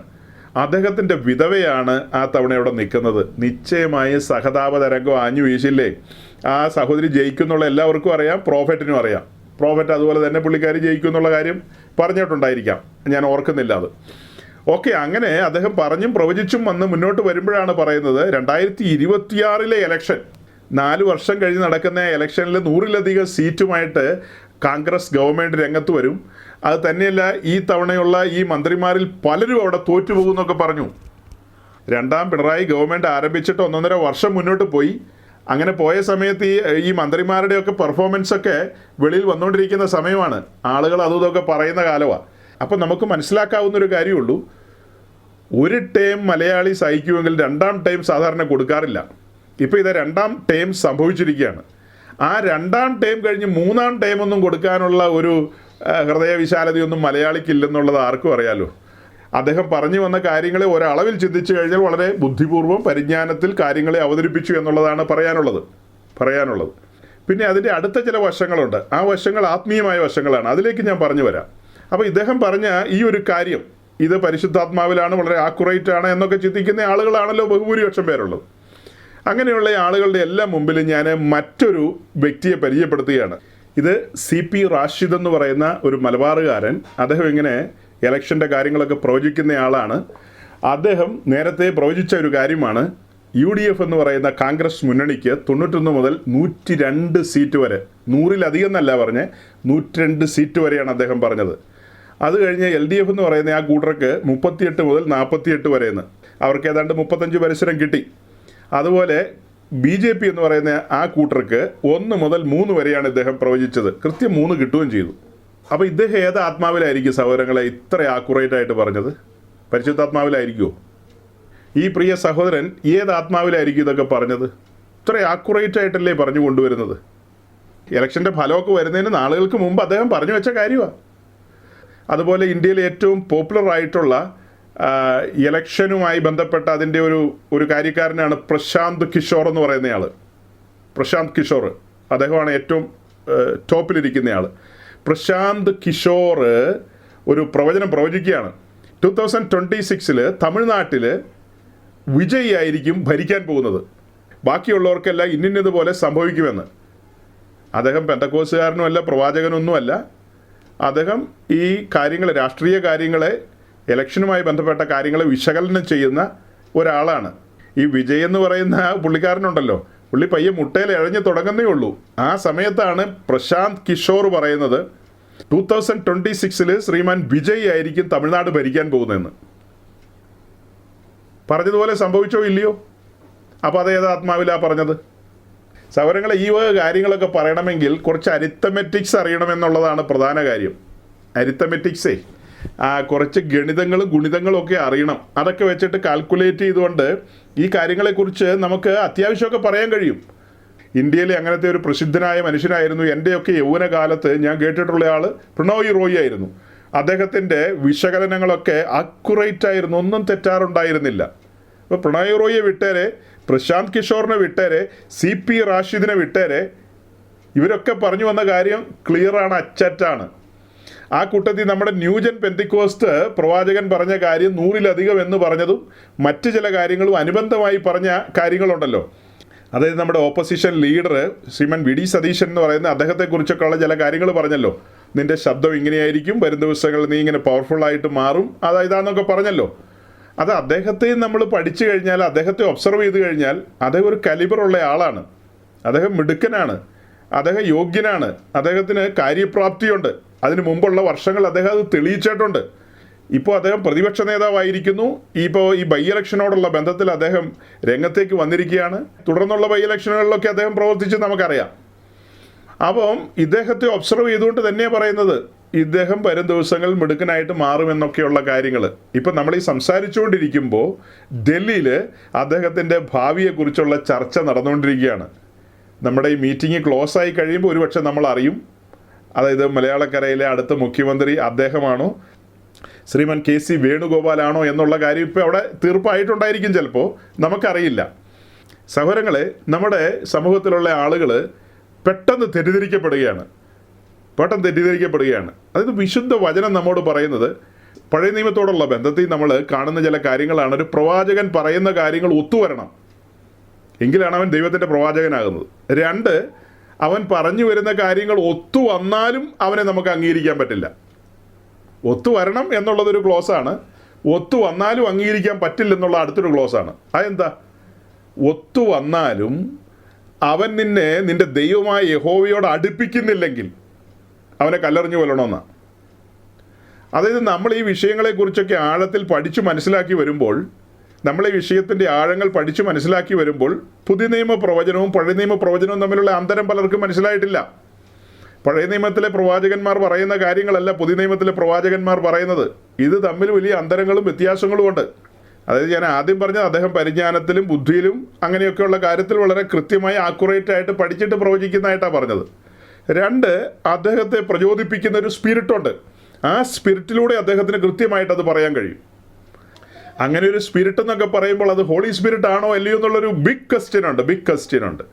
ഞാൻ ഒരിക്കലും വിശ്വസിക്കുന്നില്ല അത് പരിശുദ്ധാത്മാവിലുള്ള പ്രവചനമാണെന്ന്. അതിന് എനിക്ക് എൻ്റേതായ ന്യായങ്ങളുണ്ട്, എൻ്റേതായ കാര്യകാരണങ്ങളുണ്ട്. അതായത് ആ കാര്യകാരണങ്ങളിലേക്ക് പറഞ്ഞു വരണമെങ്കിൽ നമ്മൾ മനസ്സിലാക്കേണ്ടത് പുതിയ നിയമ സഭയോടുള്ള ബന്ധത്തിൽ 5 വിധ ശുശ്രൂഷകരെ നമുക്ക് കാണാം. അതിൽ അപ്പോസ്തോലൻ പ്രവാചകൻ എന്ന് പറഞ്ഞാൽ തുടങ്ങുന്നത്. രണ്ടാമത് നമ്മൾ കേൾക്കുന്ന സ്വരമാണ് പ്രവാചകൻ എന്ന് പറയുന്നത്. പുതിയ നിയമത്തിൻ്റെ പ്രവാചകന്മാരെ നമ്മൾ എടുത്ത് പഠിച്ചു കഴിഞ്ഞാൽ ആ പ്രവാചകന്മാരാരും ഇങ്ങനെയുള്ള കാര്യങ്ങളൊന്നും പ്രവചിച്ചതായിട്ട് വിശുദ്ധ തിരുവെഴുത്തിലില്ല. ആകെ നമ്മുടെ മുമ്പിലുള്ളത് അഗബാസ് മാത്രമാണ്. അഗബാസ് ഒരു കാര്യം പ്രവചിച്ചു, അതായത് സഭയുമായി ബന്ധപ്പെട്ട ആത്മീയ വിഷയങ്ങളുമായി ബന്ധപ്പെട്ടല്ലാതെ വെളിയിലുള്ളൊരു കാര്യമാണ് പ്രവചിച്ചത്. വെളിയിലുള്ള കാര്യം എന്ന് വെച്ചാൽ എന്താണ്? യെരുശലേമിൽ ഒരു ക്ഷാമം ഉണ്ടാകാൻ പോകുന്നു. അഗബാസ് പ്രവചിച്ചതുപോലെ തന്നെ ക്ഷാമം അതിൻ്റെ സമയത്ത് കടന്നു വന്നു. അത് നമുക്ക് പുസ്തകത്തിൽ നിന്ന് മനസ്സിലാക്കാൻ കഴിയും. അപ്പോൾ അത് ആത്മീയ വിഷയമാണോ, അത് വെളിയിലുള്ള കാര്യമല്ലേ, അതായത് സാമൂഹ്യ വിഷയമല്ലേ എന്നൊക്കെ ചിലപ്പോൾ ആരെങ്കിലുമൊക്കെ ചിന്ത വരാം. അതിനുള്ള മറുപടി ഇത്രയേ ഉള്ളൂ, അത് സ്വർഗത്തിലെ ദൈവത്തിൻ്റെ കാര്യപരിപാടിയുമായി ബന്ധപ്പെട്ട ഒരു കാര്യമാണ്. അതുകൊണ്ടാണ് അഗബാസിനെ കൊണ്ട് അങ്ങനെ പ്രവചിപ്പിച്ചതും അത് വിശുദ്ധ തിരുവെഴുത്തിൻ്റെ ഭാഗമായി തീർന്നതും. അതായത് ക്രിസ്തീയ സഭ ആരംഭിച്ച് കുറച്ച് നാൾ മുന്നോട്ട് പോയി. വിശുദ്ധ അപ്പോസ്തലന്മാർ മുന്നമേ പറഞ്ഞു വെച്ചിരിക്കുകയാണ്, വിശ്വാസത്തിന് പരിശോധനയുണ്ട്, നിങ്ങൾ നാനാ പരീക്ഷകളിലൂടെ കടന്നു പോകേണ്ടി വരുമെന്ന്. അങ്ങനെ പല കാര്യങ്ങളും അപ്പോസ്തലന്മാരെല്ലാം പറഞ്ഞു വെച്ചിട്ടുണ്ട്. നിങ്ങൾ കഷ്ടം അനുഭവിക്കേണ്ടി വരുമെന്ന് മറ്റൊരു അപ്പോസ്തലൻ പറഞ്ഞിട്ടുണ്ട്. ഈ കാര്യങ്ങളൊക്കെ അവിടെ നിൽക്കുമ്പോഴാണ് സ്വർഗത്തിലെ ദൈവം യെരുശലേമിലെ വിശുദ്ധന്മാരെ പരിശോധിക്കുകയാണ്. ആ പരിശോധനയോടുള്ള ബന്ധത്തിൽ തന്നെയാണ് നിശ്ചയമായും അവിടെ ക്ഷാമം അനുവദിക്കുന്നത്. അങ്ങനെ കടന്നു വന്നിരിക്കുന്ന ക്ഷാമ സമയത്തും വിശ്വാസത്തിന് വേണ്ടി ദൃഢതയോടെ എത്ര പേര് നിൽക്കുമെന്നൊക്കെയുള്ള വലിയ ചോദ്യങ്ങളുണ്ട്. അപ്പോൾ ആ സമയത്ത് യെരുശലേമിലെ സഭ കുലുങ്ങിപ്പോകാതെ നിൽക്കേണ്ടതിൻ്റെ അനിവാര്യത അത് വേറൊരു വിഷയം. അതായത് അതിന് മറുസൈഡി പറയാനുള്ള കാര്യം ഇതാണ്, യെരുശലേമിന് വെളിയിലുള്ള, അതായത് ജാതീയ സമൂഹങ്ങളിൽ നിന്ന് വിശ്വാസത്തിലേക്ക് വന്നിട്ടുള്ള അനേക സഭകളുണ്ട്. ആ സഭകളിലുള്ള വിശുദ്ധന്മാരോടുള്ള ബന്ധത്തിൽ അവിടെ അപ്പോസ്തലനായ പൗലോസും കൂട്ടു സഹോദരങ്ങളും കടന്നു ചെന്ന് യെരുശലേമിലെ വിശുദ്ധന്മാർ ഇങ്ങനെയുള്ള സാഹചര്യത്തിലൂടെ കടന്നു പോകുന്നു. വലിയ ക്ഷാമമാണ്. നമ്മുടെ കൂട്ടു സഹോദരങ്ങൾ, നമ്മുടെ സമസൃഷ്ടങ്ങൾ, സഭയാം ശരീരത്തിൻ്റെ ഭാഗമായിരിക്കുന്നവർ, അവരിങ്ങനത്തെ ട്രബിളിലാണ്. അപ്പോൾ നമ്മുടെ ഉത്തരവാദിത്വമാണ് അവരുമായിട്ട് കൂട്ടായ്മ ആചരിക്കുക എന്നുള്ളത്. അതായത് ആത്മീയ കാര്യങ്ങൾ നമുക്ക് അവരിൽ നിന്നാണ് ലഭിച്ചത്. അവരിപ്പോൾ ഇങ്ങനത്തെ ട്രബിളിലൂടെ പോയിക്കൊണ്ടിരിക്കുമ്പോൾ സഭയാം ശരീരത്തിൻ്റെ ഭാഗമായ നമ്മൾ, നമ്മുടെ കൂട്ടുസഹോദരങ്ങൾ ട്രബിളിൽ അകപ്പെട്ടിരിക്കുമ്പോൾ കരുതലും കരുണയും ഉള്ളവരായി, അവർക്ക് വേണ്ടി കരുതുന്നവരായി മാറേണ്ടതുണ്ട്. അതിന് നിങ്ങൾ എത്ര പേർ ഉത്സാഹിക്കും? നിങ്ങൾ ഉത്സാഹിക്കണം എന്നൊക്കെയുള്ള കാര്യങ്ങളാണ് അപ്പോസ്തലന്മാർ അവരെ പ്രബോധിപ്പിച്ചത്. നമ്മൾ കൊരിന്ത്യർ ലേഖനത്തിലൊക്കെ വായിക്കുമ്പോൾ ധർമ്മശേഖരത്തെക്കുറിച്ചൊക്കെ കാണുന്നില്ലേ? ചിലരൊക്കെ അത് പഠിപ്പിക്കുന്നത് എങ്ങനെയെന്നറിയോ? അപ്പോസ്തലനായ പൗലോസും തിമോത്തിയോസൊക്കെ കൂടി സുവിശേഷ വേലയ്ക്ക് വേണ്ടി അവിടെ പോയി ധർമ്മശേഖരം കൊണ്ടുവന്നു എന്നൊക്കെയുള്ള രീതിയിലാണ് ചില ഉപദേശിമാരൊക്കെ പഠിപ്പിക്കുന്നത്. സുവിശേഷ വേലയുമായി ബന്ധപ്പെട്ടൊരു കാര്യമല്ല അത് യെരുശലേമിലെ വിശുദ്ധന്മാർ കടന്നു പോകുന്ന ആ സാഹചര്യത്തിൽ ഇവർ കൂട്ടായ്മ കാണിക്കുന്ന കാര്യമാണത്. അപ്പോൾ അപ്പോസ്തലൻ ആ കാര്യങ്ങൾ അവരെ ധരിപ്പിക്കുമ്പോൾ അവിടെ അവർക്കും പരിശോധനയുണ്ട്. എന്താ പരിശോധന? യെരുശലേമിലുള്ള ആൾക്കാർ ഇങ്ങനെയുള്ള സാഹചര്യങ്ങളിലൂടെ കടന്നു പോകുന്നതിന് ഇപ്പം ഞങ്ങളെന്ത് വേണം എന്ന സ്വാർത്ഥമായ ചിന്താഗതിയിലേക്ക് അവർ പോകുമോ ഇല്ലയോ എന്നുള്ളത് അവരുടെ ജീവിതത്തിലൊരു പരിശോധനയാണത്. അവരുടെ ജീവിതത്തിൽ അത് പരിശോധനയായിട്ടല്ലേ മാറുന്നത്. അപ്പോൾ അഗബാസിനെ കൊണ്ട് അങ്ങനെ ഒരു കാര്യം പ്രവചിപ്പിച്ചതിൻ്റെ പിന്നിൽ ഇങ്ങനെയുള്ള ആത്മീയ വിഷയങ്ങളുണ്ടെന്ന് സഹോദരങ്ങൾ മനസ്സിലാക്കണം. നല്ല രീതിയിൽ നിങ്ങൾ ആ കാര്യങ്ങൾ മനസ്സിലാക്കണം. ഇനി അടുത്തൊരു കാര്യം എനിക്ക് പറയാനുള്ളത്, നിങ്ങൾ വിശുദ്ധ തിരുവെഴുത്ത് പഠിക്കുമ്പോൾ, ഞാൻ പുതിയ നിയമത്തിൽ നിന്നുകൊണ്ടാണ് ഇപ്പോൾ സംസാരിക്കുന്നത്, പുതിയ നിയമത്തോടുള്ള ബന്ധത്തിൽ അപ്പോസ്തലന്മാരാകട്ടെ പ്രവാചകന്മാരാകട്ടെ ഇവരാരെങ്കിലും ആ സമയത്തുള്ള പൊളിറ്റിക്കലായിട്ടുള്ള കാര്യങ്ങളിൽ കൈകടത്തുകയോ പ്രവചിക്കുകയോ, നിങ്ങൾക്ക് ഞാൻ പറഞ്ഞത് പിടികിട്ടിയില്ലെങ്കിൽ ഞാൻ ഒന്നുകൂടെ തെളിച്ചു പറയാം. അതായത് ആ സമയത്ത് ലോകത്തെ ഭരിക്കുന്ന റോമൻ കൈസറാണെന്നുള്ള അറിയാമല്ലോ. കൈസറോടുള്ള ബന്ധത്തിൽ പത്രോസ് കൈസറുടെ മുമ്പിൽ ചെന്നിട്ട് പറയാണ്, ഇന്നിന്ന കാര്യങ്ങൾ ഇന്നതുപോലെയൊക്കെ ചെയ്തരേ കേട്ടോ, എന്നാൽ ശുഭം വരും എന്നൊന്നും പത്രോസോ പൗലോസോ യാക്കോബോ യോഹന്നാനോ കൈസറിൻ്റെ മുമ്പിലോ പിലാത്തോസിൻ്റെ മുമ്പിലോ ഹെരോദാവിൻ്റെ മുമ്പിലോ അങ്ങനെ ആരുടെയെങ്കിലും അടുക്ക ചെന്ന് പ്രവചിച്ചതായിട്ട് നിങ്ങൾക്ക് എന്തെങ്കിലും സൂചനയുണ്ടോ? പിന്നത്തേതിൽ പൗലോസ് കൈസരിയിലെ കാരാഗ്രഹത്തിൽ കിടന്ന് നമുക്കറിയാം. അപ്പോസ്തല പ്രവൃത്തി 22 മുതൽ 27 വരെയുള്ള അധ്യായങ്ങളിൽ അതുമായി ബന്ധപ്പെട്ട കാര്യങ്ങളുണ്ടല്ലോ. അങ്ങനെ അവിടെ കിടക്കുമ്പോൾ ഫെസ്തോസ്, ഫേലിക്സ്, അഗ്രിപ്പാവ്, കൂടെ ഭാര്യ ദ്രുസില്ല, അങ്ങനെ ഇവരൊക്കെ വന്നു പൗലോസിൽ നിന്ന് കേൾക്കാനായിട്ട്. പൗലോസിൽ നിന്ന് അത്യാവശ്യം കേട്ടപ്പോൾ അഗ്രിപ്പാവ് എന്നാ പറഞ്ഞത്? മതി നിർത്തിക്കോ, നമുക്ക് വേഗം പോയേക്കാം, മഴ വരാറായി, കുട എടുത്തിട്ടില്ല, അതുകൊണ്ട് വേഗം പോകാമെന്നാണ് പുള്ളി പറഞ്ഞത്. മഴ വരാറായി, നീ കുട എടുത്തിട്ടില്ല, വേഗം പോയേക്കാന്ന്. അതല്ലാതെ ഇരുന്ന് കേൾക്കാമെന്നാണോ പ്ലാൻ ചെയ്തത്? അങ്ങനെയൊന്നും അല്ലല്ലോ. അവരോട് ആരോടെങ്കിലോടും അപ്പോസ്തലനായ പൗലോസ് ഒരു പ്രവാചകനാണല്ലോ, അത് അവരോട് പ്രവചിച്ചു പറഞ്ഞോ, ഇന്നതുപോലെയൊക്കെ നടക്കാൻ പോവുക കേട്ടോ, നിങ്ങൾ ഇന്ന രാജ്യങ്ങളൊക്കെ വെട്ടിപ്പിടിക്കാൻ പോവാണ്, അടുത്ത ഇലക്ഷനിൽ 102 സീറ്റ് കിട്ടും കേട്ടോ അഗ്രിപ്പാവേ എന്ന് വല്ലതും പറഞ്ഞോ? ഞാൻ പഠിച്ച ഈ പുസ്തകത്തിനകത്ത് അങ്ങനത്തെ കാര്യങ്ങളൊന്നും അല്ല പ്രതിപാദിക്കുന്നത്. അപ്പോൾ പ്രവാചകൻ ഇങ്ങനത്തെ ഒന്നും പറയട്ടെ എന്ന് ചോദിച്ചു കഴിഞ്ഞാൽ പുതിയ നിയമത്തിലെ പ്രവാചകൻ ആരാണെന്ന് നമുക്ക് വല്ല പിടിയുണ്ടോ? പലരോടും ഈ വക കാര്യങ്ങളൊക്കെ നമ്മൾ സംസാരിക്കുമ്പോൾ ശുശ്രൂഷാമുഖത്തുള്ളവർക്ക് തന്നെ പല കാര്യത്തിലും ഒരു ക്ലാരിറ്റി ഇല്ല. അതായത് പ്രവാചകൻ, പ്രവചനം, പ്രവചന വരം, പിന്നെ പ്രവാചകി, പുതിയ നിയമത്തിൽ പ്രവാചകി ഉണ്ടോ ഇത്യാദി ചോദ്യങ്ങൾക്കൊന്നും പലർക്കും ക്ലിയർ ആൻസർ ഇല്ല. പ്രവാചകൻ എന്ന് പറഞ്ഞാൽ വലിയ അധികാരമാണ്, അതൊരു ഓഫീസാണ്. അതേസമയം പ്രവചന വരമുള്ളവരുണ്ട്. കൊരിന്ത്യർ ലേഖനത്തിൽ പറയുന്നത് പോലെ പ്രവചന വരമുള്ളവരുണ്ട്. അതായത് എൻ്റെ മുമ്പിൽ ഇവിടെ ഇരിക്കുന്ന ഇത്രയും പേരുണ്ടല്ലോ, നിങ്ങളെല്ലാവരും പ്രവചനവരം വാഞ്ചിപ്പിന്നാണ് പരിശുദ്ധാത്മാവ് പറയുന്നത്. നിങ്ങളെല്ലാം വാഞ്ചിച്ചു, നിങ്ങളുടെ മേലെല്ലാം പ്രവചനവരം ലഭിച്ചെന്ന് കൂട്ടിക്കോ. അതുകൊണ്ട് നിങ്ങളാരും പ്രവാചകനോ പ്രവാചകിയാവുമോ? പ്രവാചകൻ എന്ന് പറഞ്ഞാൽ അതൊരു ഓഫീസാണ്, ഒരു അധികാര കേന്ദ്രമാണ്. അപ്പസ്തോലൻ പ്രവാചകൻ എന്ന് പറഞ്ഞാൽ തുടങ്ങുന്നത്. ആ പ്രവാചകൻ്റെ ഉത്തരവാദിത്വം നമ്മൾ മനസ്സിലാക്കണം. ആ പ്രവാചകൻ്റെ ഉത്തരവാദിത്വം അത് മനസ്സിലാക്കാൻ എഫേസ് ലേഖനത്തിലേക്കും മറ്റു ചില ലേഖനങ്ങളിലേക്കൊക്കെയാണ് നമുക്ക് പോകേണ്ടത്. അതിലേക്ക് പോകുന്നതിന് മുമ്പ് ഞാനൊരു ഭാഗം പറയാൻ വിട്ടുപോയി. ഞാൻ തുറന്നു വെച്ചിരിക്കുന്ന ആവർത്തന പുസ്തകം 13-ാം അധ്യായമാണ്. ആവർത്തന പുസ്തകം 13-ാം അധ്യായത്തിൻ്റെ ആദ്യത്തെ 4 വാക്യങ്ങൾ നിങ്ങൾ തന്നെ വായിച്ചു നോക്കുക. പിന്നത്തേതിൽ സമയം മുന്നോട്ട് പോയതുകൊണ്ട് ഞാൻ എല്ലാ വാക്യങ്ങളും വായിപ്പിക്കുന്നില്ല. അതായത് അതിൻ്റെ 2-3 വാക്യത്തിലേക്ക് വരുമ്പോൾ, നിങ്ങളുടെ ഇടയിൽ ഒരു പ്രവാചകനോ സ്വപ്നക്കാരനോ എഴുന്നേറ്റിട്ട് നീ അറിഞ്ഞിട്ടില്ലാത്ത അന്യദൈവങ്ങളെ നാം ചെന്ന് സേവിക്കുക എന്ന് പറഞ്ഞുകൊണ്ട് ഒരു അടയാളമോ അത്ഭുതമോ മുന്നറിയിക്കുകയും അവൻ പറഞ്ഞ അടയാളമോ അത്ഭുതമോ സംഭവിക്കുകയും ചെയ്താൽ ആ പ്രവാചകൻ്റെയോ സ്വപ്നക്കാരൻ്റെയോ വാക്ക് നീ കേട്ടനുസരിക്കരുത്. അവൻ പറഞ്ഞ കാര്യങ്ങളൊക്കെ ഒത്തു വന്നാലും അവൻ പറഞ്ഞ കാര്യത്തെ നീ കേട്ടനുസരിക്കരുത്, അത് ഏറ്റെടുക്കരുത്, കൈക്കൊള്ളരുതെന്ന്. എന്നിട്ട് 4-ാം വാക്യത്തിൽ പറയുന്നത്, ആ പ്രവാചകൻ്റെയോ സ്വപ്നക്കാരൻ്റെയോ വാക്ക് നീ കേട്ടനുസരിക്കരുത്. നിങ്ങളുടെ ദൈവമായ യഹോവയെ പൂർണ്ണ ഹൃദയത്തോടും പൂർണ്ണ മനസ്സോടും കൂടെ നിങ്ങൾ സ്നേഹിക്കുന്നുവോ എന്നറിയേണ്ടതിന് നിങ്ങളുടെ ദൈവമായ യഹോവ നിങ്ങളെ പരീക്ഷിക്കുകയാകുന്നു. ഈ 4-ാം വാക്യത്തിൽ നിന്നൊരു ചിന്ത ഞാൻ നിങ്ങളുടെ മുമ്പിൽ കൊണ്ടുവരികയാണ്. നിങ്ങളെല്ലാവരും വായിച്ചിട്ടുള്ള പുസ്തകമാണ് ആവർത്തന പുസ്തകം, വിശേഷാൽ 13-ാം അധ്യായം. ഈ കാര്യത്തെക്കുറിച്ചൊക്കെ നിങ്ങൾക്ക് ഗ്രാഹ്യമുണ്ട്. പക്ഷെ നിങ്ങളുടെ കണ്ണിൻ്റെ മുമ്പിൽ എത്രത്തോളം ഈ 4-ാം വാക്യം പ്രകാശിച്ചിട്ടുണ്ടെന്ന് എനിക്കറിയില്ല. 4-ാം വാക്യം, 4-ാം വാക്യത്തിൻ്റെ അവസാന ഭാഗത്തേക്ക് വരുമ്പോൾ നമ്മൾ കാണുന്നത് എന്താ? നിങ്ങളുടെ ദൈവമായ യഹോവയെ നിങ്ങൾ പൂർണ്ണ ഹൃദയത്തോടും പൂർണ്ണ മനസ്സോടും കൂടെ സ്നേഹിക്കുന്നുവോ എന്ന് അറിയേണ്ടതിന് നിങ്ങളുടെ ദൈവമായ യഹോവ നിങ്ങളെ പരീക്ഷിക്കുകയാകുന്നു. അപ്പം ഇസ്രായേലിൽ നിന്ന് വിടുവിച്ച് ചെങ്കടലും കടത്തി മരുഭൂമിയിലൂടെ മുൻപോട്ട് കൊണ്ടുപോകുന്ന ഇസ്രായേൽ ജനത്തെ സ്വർഗത്തിലെ ദൈവം പരീക്ഷിക്കുകയാകുന്നു എന്നാണ് പറയുന്നത്.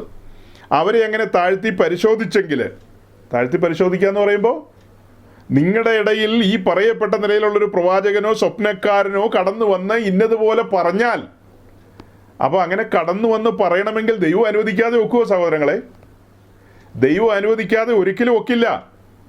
ദൈവം അനുവദിക്കും എന്നുള്ളതാണ് ഈ വായനയിൽ നിന്ന് നമുക്ക് മനസ്സിലാകുന്നത്. ഇസ്രായേലിനെ പരിശോധിക്കാൻ ദൈവം എന്തു ചെയ്യും? ഈ വക കാര്യങ്ങളെ അനുവദിക്കും. കള്ളപ്രവാചകന്മാരെ അനുവദിക്കും. അവർ പറയുന്ന ലാവണ്യ വാക്കുകൾ കേട്ട് തൻ്റെ ജനമായ ഇസ്രായേൽ പ്രമാണങ്ങളെയൊക്കെ ലംഘിച്ചുകൊണ്ട് അവൻ്റെ പുറകെ പോകുമോ ഇല്ലയോ എന്നുള്ളതാണ് പരിശോധനയിൽ വെളിപ്പെടേണ്ടത്. അപ്പോൾ അവിടെ ആ കാര്യങ്ങൾ അനുവദിച്ചെങ്കിൽ പുതിയ നിയമത്തിലേക്ക് വരികയാണ്. പുതിയ നിയമത്തിലേക്ക് വരുമ്പോഴേ നമ്മെയും താഴ്ത്തി പരിശോധിക്കില്ലെന്ന എൻ്റെ ചോദ്യം. നിശ്ചയമായും പരിശോധിക്കും. ഈ കഴിഞ്ഞ ദിവസം 1-2 സഹോദരങ്ങളോട് ഇങ്ങനെ സംസാരിച്ചപ്പോൾ അവരെന്നോട് പറയായിരുന്നു, കഴിഞ്ഞ ആഴ്ചകളിലെ ഒരു 4-5 മെസ്സേജുകൾ പാസ്റ്റർ പറഞ്ഞല്ലോ, ഞങ്ങളതൊക്കെ ഇങ്ങനെ കേൾക്കുകയായിരുന്നു. അതായത് നമ്മുടെ കോട്ടയത്തുള്ള ബഹുമാനപ്പെട്ട തങ്കുച്ചായൻ പറഞ്ഞ ചില കാര്യങ്ങളെ നമ്മൾ ദൈവവചനത്തിൻ്റെ വെളിച്ചത്തിൽ വിശകലനം ചെയ്ത ആ വീഡിയോസ്, അതൊരു പഠനമായിരുന്നു ശരിക്കും പറഞ്ഞു കഴിഞ്ഞാൽ. അദ്ദേഹം ഉയർത്തിക്കൊണ്ടുവന്ന ആശയങ്ങളെ വിശുദ്ധ വചനത്തിൻ്റെ വെളിച്ചത്തിൽ നമ്മൾ വിശകലനം ചെയ്യുകയായിരുന്നു. അപ്പോൾ അവർ പറയുമായിരുന്നു, ഞങ്ങൾക്ക് ഇതൊക്കെ അനുഗ്രഹമായി കാര്യങ്ങളെ മനസ്സിലാക്കാൻ പറ്റിയെന്ന്. പെന്തക്കോസ്റ്റും ന്യൂ ജനറേഷൻ പെന്തിക്കോസ്റ്റും തമ്മിൽ ഒരു ബന്ധവുമില്ലെന്നുള്ളത് ഒന്നുകൂടെ തെളിഞ്ഞു വരികയായിരുന്നു എന്ന് പറയായിരുന്നു. അപ്പോൾ അങ്ങനെ ആ കാര്യങ്ങളൊക്കെ പറഞ്ഞപ്പോഴാണ് അവർ പറയായിരുന്നു, എന്നാൽ പിന്നെ ഇങ്ങനെ ഈ തലതിരിഞ്ഞ ആളുകളെയൊക്കെ, ദുരുപദേശകരെയും കളയപ്പോസ്തലന്മാരെയും ദുരുപദേഷ്ടാക്കന്മാരെയും ഒക്കെ ദൈവം എന്തിനാണ് അനുവദിക്കുന്നത്?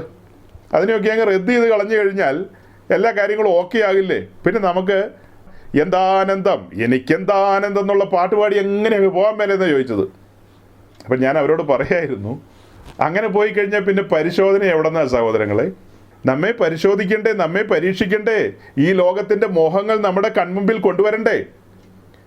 ഒരു RSSകാരനോ ഒരു ബജ്രംഗ് ദളുകാരനോ അല്ലെങ്കിൽ ഒരു നിരീശ്വരവാദിയോ നമ്മളോട് വന്ന് പ്രസംഗിച്ച് പറയാണ്, ഈ ലോകം മനോഹരമാണ്, നിങ്ങളിങ്ങനെ പാട്ടുപാടി ഇങ്ങനെ നടന്നാൽ പോരാ, നിങ്ങളിതൊക്കെ ആസ്വദിക്കണമെന്നൊക്കെ അവർ വന്ന് പറഞ്ഞാൽ നമ്മൾ ആരെങ്കിലും കൈക്കൊള്ളുമോ?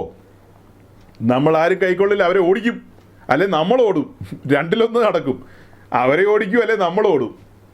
അതേസമയം നമ്മെ ട്രാക്കിലേക്ക് കൊണ്ടുവരണമെങ്കിൽ ഇത്തരക്കാരെ ചുറ്റും വിന്യസിച്ചിരിക്കുകയാണ്. നമ്മുടെ ചുറ്റും ഇങ്ങനെ മൈൻഡ്സൊക്കെ വിതറി എന്നൊക്കെ പറയുന്നത് പോലെ ഈ വ്യാജന്മാരും കള്ളയപ്പോസ്തലന്മാരായ ആളുകളെല്ലാം വിന്യസിച്ചിരിക്കുകയാണ്.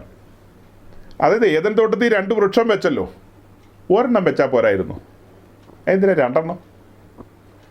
അവിടെയുള്ള ടെസ്റ്റ് എന്താണ്? അവർ വലുവനായ ദൈവത്തിൽ ആശ്രയിച്ച്, ദൈവത്തിൽ മാത്രം ആശ്രയിച്ച്, ദൈവത്തിൻ്റെ ശബ്ദം കേട്ട് തൻ്റെ കൽപ്പനകളെയും പ്രമാണങ്ങളെയും മാത്രം മുറുകെ പിടിച്ചുകൊണ്ട് മുൻപോട്ട് പോകുമോ ഇല്ലയോ എന്നുള്ളതിനാണ് അവിടെ ടെസ്റ്റ്. അതുപോലെ ഇത്തരക്കാരെല്ലാം നമ്മുടെ ചുറ്റും വിന്യസിച്ചിരിക്കുന്നതിൻ്റെ കാരണം എന്താ? നമ്മെ താഴ്ത്തി പരിശോധിക്കും. മുന്നമേ നമ്മൾ പറഞ്ഞിട്ടുള്ളൊരു സെൻറ്റൻസ് ഉണ്ടല്ലോ, അതായത് മിസ്രൈമിൻ്റെ അടിമത്തത്തിൽ കിടന്ന ഇസ്രായേൽ ജനത്തെ മിസ്രൈമിൽ നിന്ന് വിടുവിച്ച് കൊണ്ടുപോവുകയാണ്. എങ്ങനെയാണ് കൊണ്ടുപോയത്? പെസഹായും ചോരത്തളി ആചരിച്ച് മിസ്രൈമിലെ ചന്തയിൽ നിന്നൊരു ആടിനെ വാങ്ങിക്കൊണ്ടുവന്ന് ആ ആടിനെ അറുത്ത് പെസഹായും ചോരത്തളി ആചരിച്ച് ഇസ്രായേൽ ജനം മിസ്രൈമിൽ നിന്ന് വിടുവിക്കപ്പെട്ട് പോവുകയാണ്. അങ്ങനെ അവർ പോകുന്ന എങ്ങോട്ടാ? വാഗ്ദത്ത ദേശത്തേക്ക്. അങ്ങനെ ആടിൻ്റെ രക്തത്താൽ വീണ്ടെടുക്കപ്പെട്ട് പോകുന്ന അവരെ മരുഭൂമിയിൽ വെച്ച് താഴ്ത്തി പരിശോധിച്ചു. എന്തിനാ? വാഗ്ദത്ത ഭൂമിയിലേക്ക് അവർ കടക്കാൻ പോവുകയാണ്. അതിനു മുമ്പ് അവരെ പരിശോധിച്ചു. വാഗ്ദത്ത ഭൂമി കൊടുക്കാമെന്ന് പറഞ്ഞു കൊണ്ടുപോയി അവരെ താഴ്ത്തി പരിശോധിച്ചെന്നല്ലേ ഞാൻ പറഞ്ഞത്. അങ്ങനെയെങ്കിൽ ദൈവകുഞ്ഞാടിൻ്റെ തങ്കച്ചോരയാൽ വീണ്ടെടുക്കപ്പെട്ട് വരാൻ പോകുന്ന പുതിയ ഭൂമിയിലേക്ക് വെളിപ്പെടുന്ന പുതിയ യെരൂശലേം എന്ന് പറയുന്ന തേജസ്സിൻ്റെ നഗരത്തിൻ്റെ അംശികൾ ഓഹരിക്കാരാകുവാനും വിളിക്കപ്പെട്ട നമ്മെ എത്രയധികം താഴ്ത്തി പരിശോധിക്കും. ഈ ഒരു വിഷയത്തെക്കുറിച്ച് വിശ്വാസി സമൂഹത്തിലുള്ള വലിയ പങ്കിനും അറിയില്ല, അത് ശ്രദ്ധിക്കുന്നില്ല. ശുശ്രൂഷകർ അവരെ അത് ഓർമ്മിപ്പിക്കുന്നില്ല. ശുശ്രൂഷകർ അവരെ അത് ഓർമ്മിപ്പിക്കുന്നില്ല. ആ കാരണത്താൽ ചുറ്റും നടക്കുന്ന പല കാര്യങ്ങളും അവർക്ക് ഗ്രഹിക്കാൻ കഴിയുന്നില്ല. അതായത് ശുശ്രൂഷകരുടെ ഉത്തരവാദിത്തമാണല്ലോ ശുദ്ധവും അശുദ്ധവും വേർതിരിക്കുക, മലിനവും നിർമ്മലിനവും വേർതിരിക്കുക, വിശുദ്ധവും സാമാന്യവും വേർതിരിക്കുക. അപ്പോഴല്ലേ ജനത്തിന് കാര്യം മനസ്സിലാകുകയുള്ളൂ. അപ്പോഴാണ് അവർ ഭേദാഭേദങ്ങളെ തിരിച്ചറിയാൻ പാകത്തിന് അവർ വളർച്ചയിലേക്ക് വരുന്നത്. അങ്ങനെ ഒരു തലത്തിലേക്കൊന്നും ഇവരെ കൈപിടിച്ച് നടത്താതെ ഇവരെ ചുമ്മാ കുറച്ച് പാലും എന്തെങ്കിലും പേച്ചൂരിയോ എന്തെങ്കിലുമൊക്കെ കൊടുത്ത് ഇങ്ങനെ കൊണ്ടു നടക്കുക. അതുകൊണ്ട് ജനം ആത്മാവിൽ വളരുന്നില്ല, കാര്യങ്ങളെ ഗ്രഹിക്കാൻ കഴിയുന്നില്ല. അതായത് നിങ്ങളുടെ ഇടയിൽ ഒരു പ്രവാചകൻ കടന്നു വന്ന് പറയുന്ന കാര്യം ഒത്തുവന്നാലും അവനെ അംഗീകരിക്കരുതെന്ന് പറയുന്നതിൻ്റെ കാരണം എന്നാ?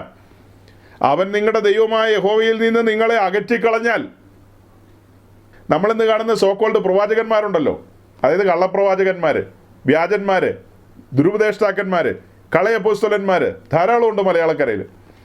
അവർ ശരിക്കും ക്രൂശിക്കപ്പെട്ടവനായി ക്രിസ്തുവിനെ പ്രസംഗിക്കുന്നവരാണോ? ഒരിക്കലുമല്ല. ക്രൂശിൻ്റെ സന്ദേശമൊന്നും അവർ പറയാറില്ല. അവർ ഈ ആയുസിൽ മാത്രം പ്രത്യാശയുള്ള കാര്യങ്ങളെയാണ് പറയുന്നത്.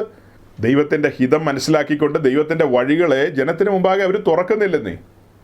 അവർ ക്രൂശ് ഉയർത്തുന്നവരല്ല. അവരുടെ ഇടയിലുള്ള പ്രസിദ്ധനല്ലേ പറഞ്ഞത്, ക്രിസ്തീയ ജീവിതത്തിലെ കഷ്ടങ്ങളെല്ലാം ശാപങ്ങളാണ്, അതൊന്നും അനുഗ്രഹത്തിന് നിദാനങ്ങളല്ലെന്നൊക്കെയാണ് പറഞ്ഞത്. എഴുതപ്പെട്ട വചനത്തിന് വിരുദ്ധമല്ലേ ആ പറഞ്ഞത്? അങ്ങനെ പറയുമ്പോൾ നിന്റെ ദൈവമായ യഹോവയിൽ നിന്നെ അകറ്റിക്കളയല്ലേ? നിരന്തരം ക്രൂശിൻ്റെ വചനങ്ങൾ പ്രസംഗിക്കേണ്ട ശുശ്രൂഷകരെന്നുള്ള പേരിൽ അറിയപ്പെടുന്നവർ അതിന് വിരുദ്ധമായ കാര്യങ്ങൾ നിരന്തരം പറഞ്ഞുകൊണ്ട് നടന്നു കഴിഞ്ഞാൽ അവരെ എങ്ങനെ ദൈവത്തിൻ്റെ പ്രവാചകനെന്ന് വിളിക്കാൻ പറ്റും? മേൽപ്പറയപ്പെട്ട പ്രവാചകനെ ഞാൻ ആദ്യമായിട്ട് ശ്രദ്ധിക്കുന്ന ഒരു 10-15 വർഷം മുമ്പാണ്. അന്നാണ് ഞാൻ ആദ്യമായിട്ട് പുള്ളിയെ കാര്യമായി ശ്രദ്ധിക്കുന്നത്. അന്ന് അവരുടെ ഇടയിലെ പ്രസിദ്ധമായൊരു വിങ് ഉണ്ടായിരുന്നു, ഫയർ വിങ്സ് എന്ന് പറയുന്ന ഒരു വലിയ ഗ്രൂപ്പ്. മലയാളക്കരയിലെ ന്യൂജൻ പെന്തിക്കോസ്തിലെ പ്രസിദ്ധരായവരെല്ലാം ഒത്തുകൂടുന്ന ഒരു ഫോറമായിരുന്നു ആ പറയുന്ന സംഭവം. അത് ശക്തി പ്രാപിച്ച് മലയാളക്കരയിലെ പെന്തക്കോസ്തിനെ ഏതാണ്ട് വിഴുങ്ങി വരികയായിരുന്നു. വടക്കേ ഇന്ത്യയിലൊക്കെ പാർക്കുന്ന മിഷണറി വീരന്മാരെന്നൊക്കെ പറയുന്ന ആൾക്കാർ പോലും ഇത്തരക്കാരുടെ കെണിയിലൊക്കെ കുടുങ്ങിപ്പോയി. അതായത് മലയാളക്കരയിൽ നിന്ന് വടക്കേ ഇന്ത്യയിൽ കടന്നുപോയി ശുശ്രൂഷിച്ചതിൽ ഏറ്റവും പ്രസിദ്ധനായ ശുശ്രൂഷകന്മാരിൽ ഒരാളായിരുന്നു റായ്പൂരിലുള്ള പാസ്റ്റർ PS സാമുവേൽ എന്ന് പറയുന്ന അദ്ദേഹത്തെ പോലെ ഒരു പ്രവാചകൻ ഉണ്ടായിരുന്നു എന്ന് ചോദിച്ചാൽ ബുദ്ധിമുട്ടാണ് പറയാൻ. അങ്ങനത്തെ ഒരു പ്രവാചകനായിരുന്നു. അദ്ദേഹത്തിൻ്റെ സഹോദരനും മലയാളക്കരയിൽ അറിയപ്പെടുന്നൊരു പ്രവാചകനായിരുന്നു ആ കാലഘട്ടത്തിൽ. അദ്ദേഹം ഉപദേശത്തിന് വേണ്ടി കർക്കശമായി നിന്ന ഒരാളാണ്. അദ്ദേഹം വിവാഹം കഴിച്ചിരുന്നില്ല. അദ്ദേഹത്തിൻ്റെ മരണശേഷം, അതായത് ആ ദൈവദാസൻ്റെ അസിസ്റ്റൻ്റായിട്ട് ആ സമയത്തുണ്ടായിരുന്ന ആൾ ഈ ന്യൂജൻ പെന്തിക്കോസ്തുമായിട്ട് ഒരു സഹകരണം ഉണ്ടായിരുന്ന ആളായിരുന്നു. വലിയ പ്രവാചകനായിരുന്ന അദ്ദേഹത്തിന് അത് മനസ്സിലായോ ഇല്ലയോ എന്ന് എനിക്കറിയില്ല. എന്തായാലും അദ്ദേഹത്തിൻ്റെ മരണശേഷം ഈ പറയപ്പെട്ട ആൾക്കാരാണ് പിന്നീട് അവിടെ കാര്യപരിപാടിയൊക്കെ നടത്തിയത്. അപ്പോൾ ഞാൻ പറഞ്ഞു വന്നത്, അതങ്ങനെ ശക്തി പ്രാപിച്ചു വന്ന ഒരു കാലം. ആ കാലഘട്ടത്തിൽ അവരുടെ ഒരു പ്രോഗ്രാം ചരൽക്കുന്നിൽ നടക്കുകയാണ്. ആ ചരൽക്കുന്നിലെ വീഡിയോ ഏതാണ്ട് ഒരു 10-17 മിനിറ്റ് വരുന്ന ഒരു വീഡിയോയാണ്. ആ വീഡിയോയിൽ പ്രസക്തമായ ഏതാണ്ട് ഒരു മിനിറ്റ് ഞാൻ നിങ്ങളെ ഒന്ന് കാണിക്കുകയാണ്. കർത്താവിൻ്റെ പകലിൽ തന്നെ ഒരു വെളിപ്പാട് കാണിക്കുന്നത്, ഒരു കയ്യിൽ മഷിയും മറു കയ്യിൽ ബ്രഷുമായി വളരെ ഹൈറ്റുള്ളൊരു മനുഷ്യനകത്ത് നടക്കുന്നു. കർത്താവിനോട് പറയുന്നു, ചിലതിൻ്റെ വലിയ വഴിത്തിരിവിൻ്റെ പകലാണിത്.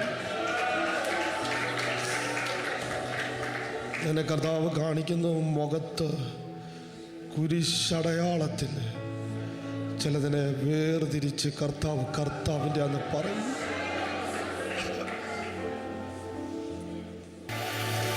ശുശ്രൂഷകന്മാരെ, യേശു സത്യമാണെന്ന് ജാതികൾ കാണേണ്ടത്. യേശു എന്തിനും എങ്ങനെ റെഡിയായി നിൽക്കുകയാണ്.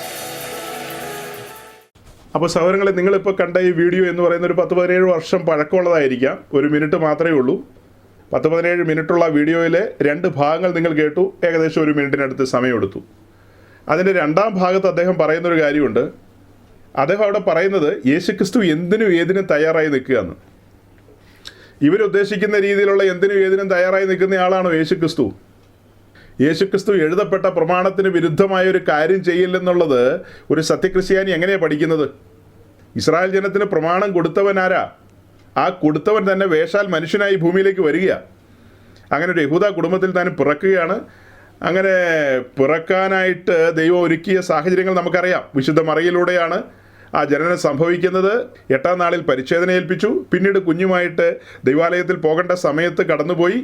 പിന്നത്തേതിൽ നമ്മൾ ചിന്തിക്കുമ്പോൾ താൻ ന്യായപ്രമാണം പറയുന്ന രീതിയിൽ 30 വയസ്സ് വരെ തൻ്റെ മാതാപിതാക്കൾക്ക് കീഴടങ്ങിയിരുന്നു. അത് കഴിഞ്ഞിട്ടാണ് വെളിയിലേക്ക് വന്നത്. അപ്പോൾ അതിൻ്റെയൊക്കെ അർത്ഥം എന്താ? എഴുതപ്പെട്ട പ്രമാണത്തിന് വിരുദ്ധമായൊരു കാര്യം ചെയ്യുന്നില്ലെന്നല്ലേ അർത്ഥം, അല്ലേ? എഴുതപ്പെട്ട പ്രമാണത്തിന് വിരുദ്ധമായൊരു കാര്യവും താനെ ചെയ്യുന്നില്ല. അത് കഴിഞ്ഞുള്ള 3 വർഷക്കാലം ചിന്തിക്കുമ്പോൾ ചില കാര്യങ്ങളൊക്കെ നമ്മുടെ ചിന്താമണ്ഡലത്തിലേക്ക് വരും. ശബത്തുമായി ബന്ധപ്പെട്ട കാര്യങ്ങൾ, അങ്ങനെ മറ്റു ചില കാര്യങ്ങളൊക്കെ. അതിനെക്കുറിച്ച് ഞാൻ ഓടിച്ചു പറയുകയാണ്. അതായത് യഹൂദന്മാരെ സംബന്ധിച്ച് അവർ പ്രമാണത്തെ അതിൻ്റെ നിലയിൽ നിന്ന്, അതിൻ്റെ സൗന്ദര്യത്തിൽ നിന്ന് വ്യതിചലിച്ചുകൊണ്ട്, അത് വ്യാഖ്യാനിക്കേണ്ട രീതിയിലല്ലാതെ വ്യാഖ്യാനിച്ച് മാനുഷിക സമ്പ്രദായങ്ങളിലേക്ക് മാറ്റിയ സമയത്ത് കർത്താവ് അവിടെ അവരെ കറക്റ്റ് ചെയ്യുന്നേ ഉള്ളൂ. അതായത് പ്രമാണത്തെ അടിമുടി മാറ്റിമറിക്കുകയല്ല കർത്താവ് ചെയ്തത്. ആ 3 വർഷക്കാലം താൻ ന്യായപ്രമാണത്തിന് കീഴടങ്ങി തന്നെയാണ് ഇരുന്നത്. അതിൻ്റെ സൂചനയാണ് മത്തായിയുടെ സുവിശേഷം 5-ാം അധ്യായം 22-ാം വാക്യത്തിൽ പറയുന്നത്. താൻ ന്യായപ്രമാണത്തെ നീക്കുവാനല്ല നിവർത്തിക്കുവാൻ വന്നു എന്ന്. തുടർന്ന് ക്രൂശീകരണവുമായി ബന്ധപ്പെട്ട കാര്യങ്ങളെക്കുറിച്ചൊക്കെ കൊരിന്ത് ലേഖനത്തിൽ എഴുതിയിരിക്കുന്നത് അവിടുന്ന് തിരുവെഴുത്തുകളിൻ പ്രകാരം ജനിച്ചു, തിരുവെഴുത്തുകളിൻ പ്രകാരം ജീവിച്ചു, തിരുവെഴുത്തുകളിൻ പ്രകാരം മരിച്ച് അടക്കപ്പെട്ട് ഉയർത്തെഴുന്നേറ്റു. എല്ലാം തിരുവെഴുത്തുകളിൻ പ്രകാരമായിരുന്നു. തിരുവെഴുത്തിന് വിരുദ്ധമായ ഒരു കാര്യവും യേശുക്രിസ്തു ചെയ്യുന്നില്ല. അപ്പോൾ ഈ വാത്സല്യ സഹോദരൻ പറയുന്ന യേശു എന്തിനും ഏതിനും തയ്യാറല്ല. വളരെ വർഷങ്ങൾക്ക് മുമ്പ് അദ്ദേഹം പറഞ്ഞ ആ കാര്യത്തെ ഇപ്പോൾ ഒന്നുകൂടെ പറയാണ്. യേശു എന്തിനും ഏതിനും തയ്യാറല്ല. താൻ തൻ്റെ പ്രമാണത്തിന് വിരുദ്ധമായ ഒരു കാര്യം ചെയ്യില്ല. അവരുദ്ദേശിക്കുന്ന വേറെ പലതുമായിരിക്കാം. അതായത് യേശു പറഞ്ഞു, ഞാൻ ചെയ്തതിലും അധികം നിങ്ങൾ ചെയ്യുമെന്ന്. അതിനൊക്കെ പെന്തക്കോസ് ലോകത്തിൻ്റെ വ്യാഖ്യാനങ്ങളുണ്ട്. ആ വ്യാഖ്യാനങ്ങൾ പലതും നിറം പിടിപ്പിച്ച വ്യാഖ്യാനങ്ങളാണ്. അതായത് യേശു ഒരു മരിച്ചവനെ ഉയർപ്പിച്ചെങ്കിൽ ഞങ്ങൾ 9 പേരെ ഉയർപ്പിക്കും. യേശു 9 പേരെ ഉയർപ്പിച്ചെങ്കിൽ ഞങ്ങൾ 18 പേരെ ഉയർപ്പിക്കും. അതാണ് ഞാൻ ചെയ്തതിലും അധികം എന്നുള്ളതുകൊണ്ട് അവരെല്ലാം ഉദ്ദേശിക്കുന്നത്. അതിൻ്റെ ഒന്നും ഉത്തരം അതൊന്നുമല്ല. അതിനൊക്കെ ഗൗരവമായ ഉത്തരങ്ങളുണ്ട്. അതിലേക്കൊന്നും ഞാനിപ്പോൾ പോകുന്നില്ല. പറഞ്ഞു വരുന്നത് എന്താ? ഈ പ്രവാചകനെ ഞാൻ ആദ്യമായിട്ട് കാണുന്ന കാഴ്ച ഇതാണ്. ചരൽക്കുന്നിലെ ഈ മീറ്റിങ്ങിൽ അദ്ദേഹം പ്രവചിച്ചു വരുന്ന കാര്യങ്ങളാണ്. അവിടെ ഇവരെല്ലാം കൂടി പ്രവാചകൻ്റെ മുതുകത്ത് കയറുന്നു, എല്ലാം കൂടെ മറിഞ്ഞു വീഴുന്നതും അയ്യോ ഭയങ്കര പരിപാടികളൊക്കെ അതിനകത്ത് കാണാം. അപ്പോൾ ഇദ്ദേഹം പറഞ്ഞു തുടങ്ങുന്നത്, അരോഗതൃടഗാത്രനായ ഒരു മനുഷ്യൻ ഒരു മഷിക്കുപ്പിയായിട്ട് വരുന്നു. എന്നിട്ട് അവിടെ കൂടിയിരിക്കുന്നവരുടെ നെറ്റിയിൽ ഒരു കുരിശ് വരച്ച് കുരിശടയാളം ഇട്ടുകൊണ്ട് അവരെ വേർതിരിക്കുന്നു എന്നൊക്കെ. വാസ്തവത്തിൽ അന്ന് ഞാൻ ആ വീഡിയോ ശ്രദ്ധിക്കാനുണ്ടായ കാര്യം എന്ന് പറയുന്നത് ഈ ഒരു ഒറ്റ സെൻറ്റൻസാണ്. അതായത് അവിടെ കൂടിയിരിക്കുന്ന ആളുകളുടെ നെറ്റിമേൽ കുരിശ് വരച്ച് അവരെ വേർതിരിച്ചെന്ന്. കുരിശ് വരയ്ക്കുക എന്ന് പറഞ്ഞാൽ പെട്ടെന്ന് നമ്മുടെ മനസ്സിൽ വരുന്നത് എന്താ? ഓർത്തഡോക്സ്, യാക്കോബായ, അതുപോലെ കാത്തലിക്ക്, ആ സമൂഹത്തിലൊക്കെ പെട്ടവർ കുരിശ് വരയ്ക്കും. അവരെല്ലാം കുരിശ് വരയ്ക്കും. മേൽപ്പട്ടക്കാരുടെ കയ്യിലൊക്കെ സ്ലീവയുണ്ട്. അവർ ഇങ്ങനെയൊക്കെ കാണുമ്പോഴൊക്കെ ഇങ്ങനെയൊക്കെ വരയ്ക്കും. അതെല്ലാം ഒരുതരം വരകളാണ്. അപ്പോൾ അങ്ങനത്തെ എന്തോ ഒരു വര വരച്ചെന്നുള്ള രീതിയിലാണ് ഇദ്ദേഹം ചിന്തിക്കുന്നത്. അവിടെ തന്നെ നമ്മൾ വലിയ ക്വസ്റ്റ്യൻ മാർക്ക് ഇട്ടു. കാരണം കുരിശടയാളമോ?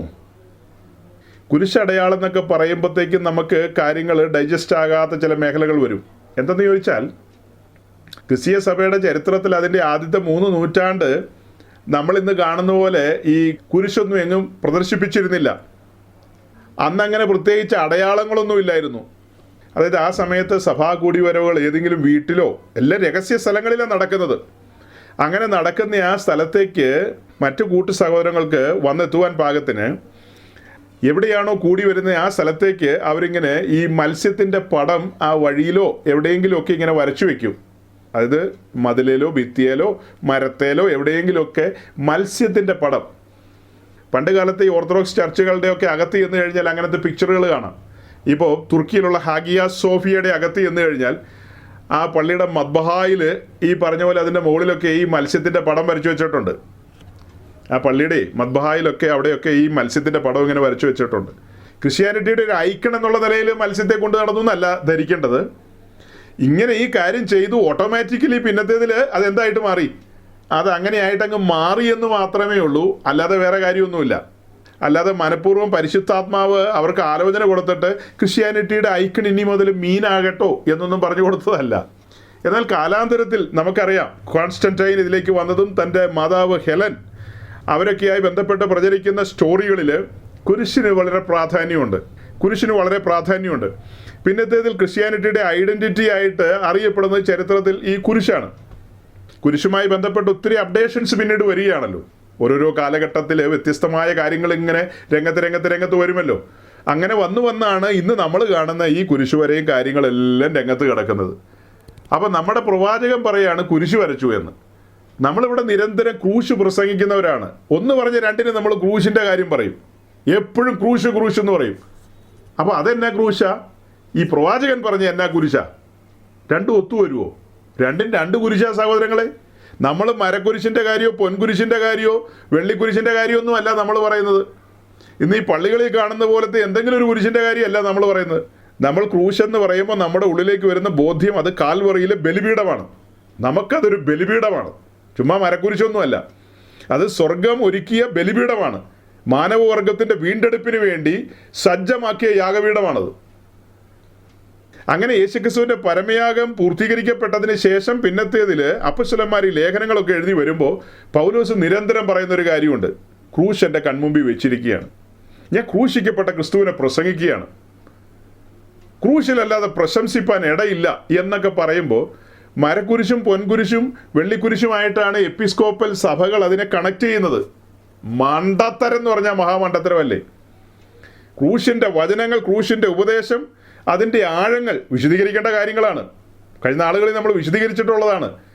ആ കാര്യങ്ങളുമായി കണക്ട് ചെയ്താണ് നമ്മളത് പഠിക്കുന്നത്.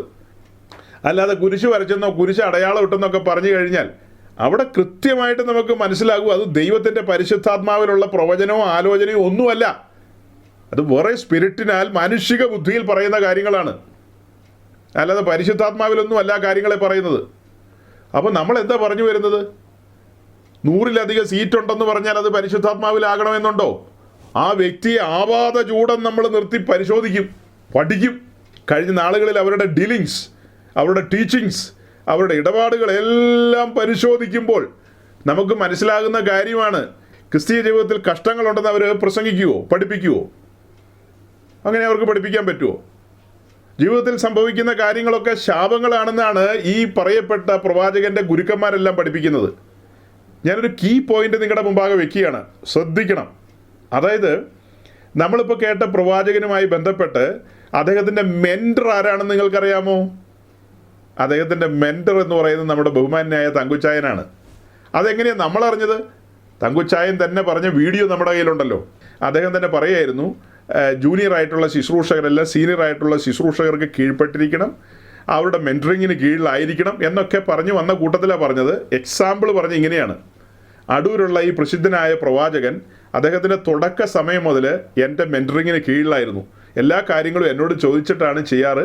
അങ്ങനെ നല്ല അനുസരണമുള്ള മിടുക്കനായ ഒരു പ്രവാചകനാണ് എന്നുള്ള നല്ലൊരു സർട്ടിഫിക്കറ്റാണ് ഇദ്ദേഹത്തെക്കുറിച്ച് അദ്ദേഹം കൊടുത്തിരിക്കുന്നത്.